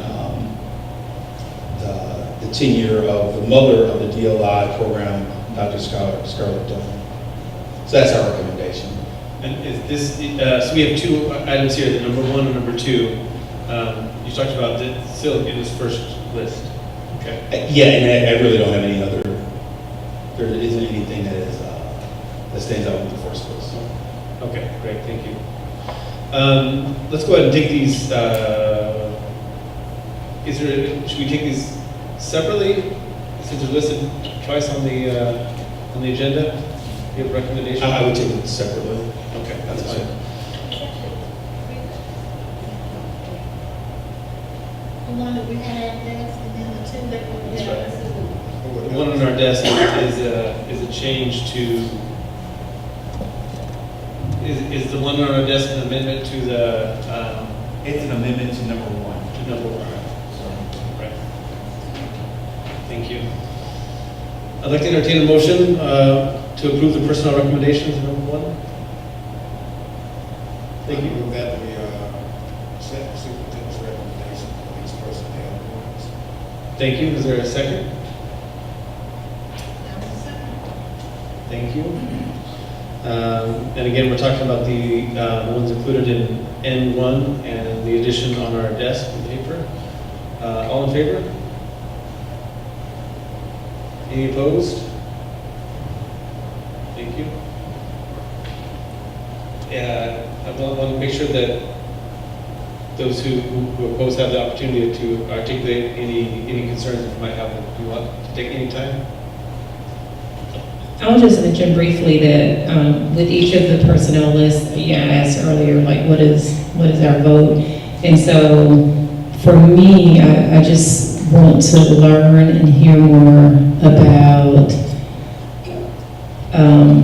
processes, so the HR processes.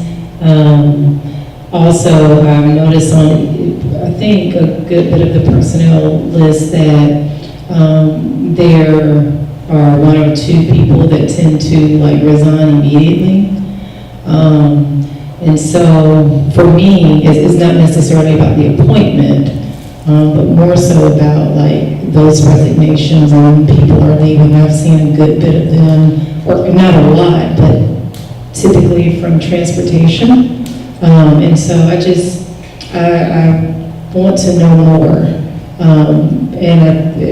My vote is the only way to get there. Thank you. Yeah. So we all would like more information, especially with resignations and firing. I just want to make sure I understand the process. I have heard from community members, to be frank, in the transportation area.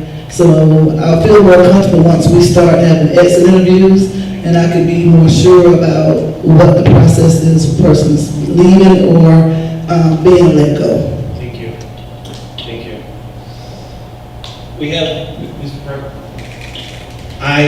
So that's good feedback, and we can definitely address those issues. I'll use the terminology again. There are certain things that we hold tight as a school, as a district, and certain things that we hold loose.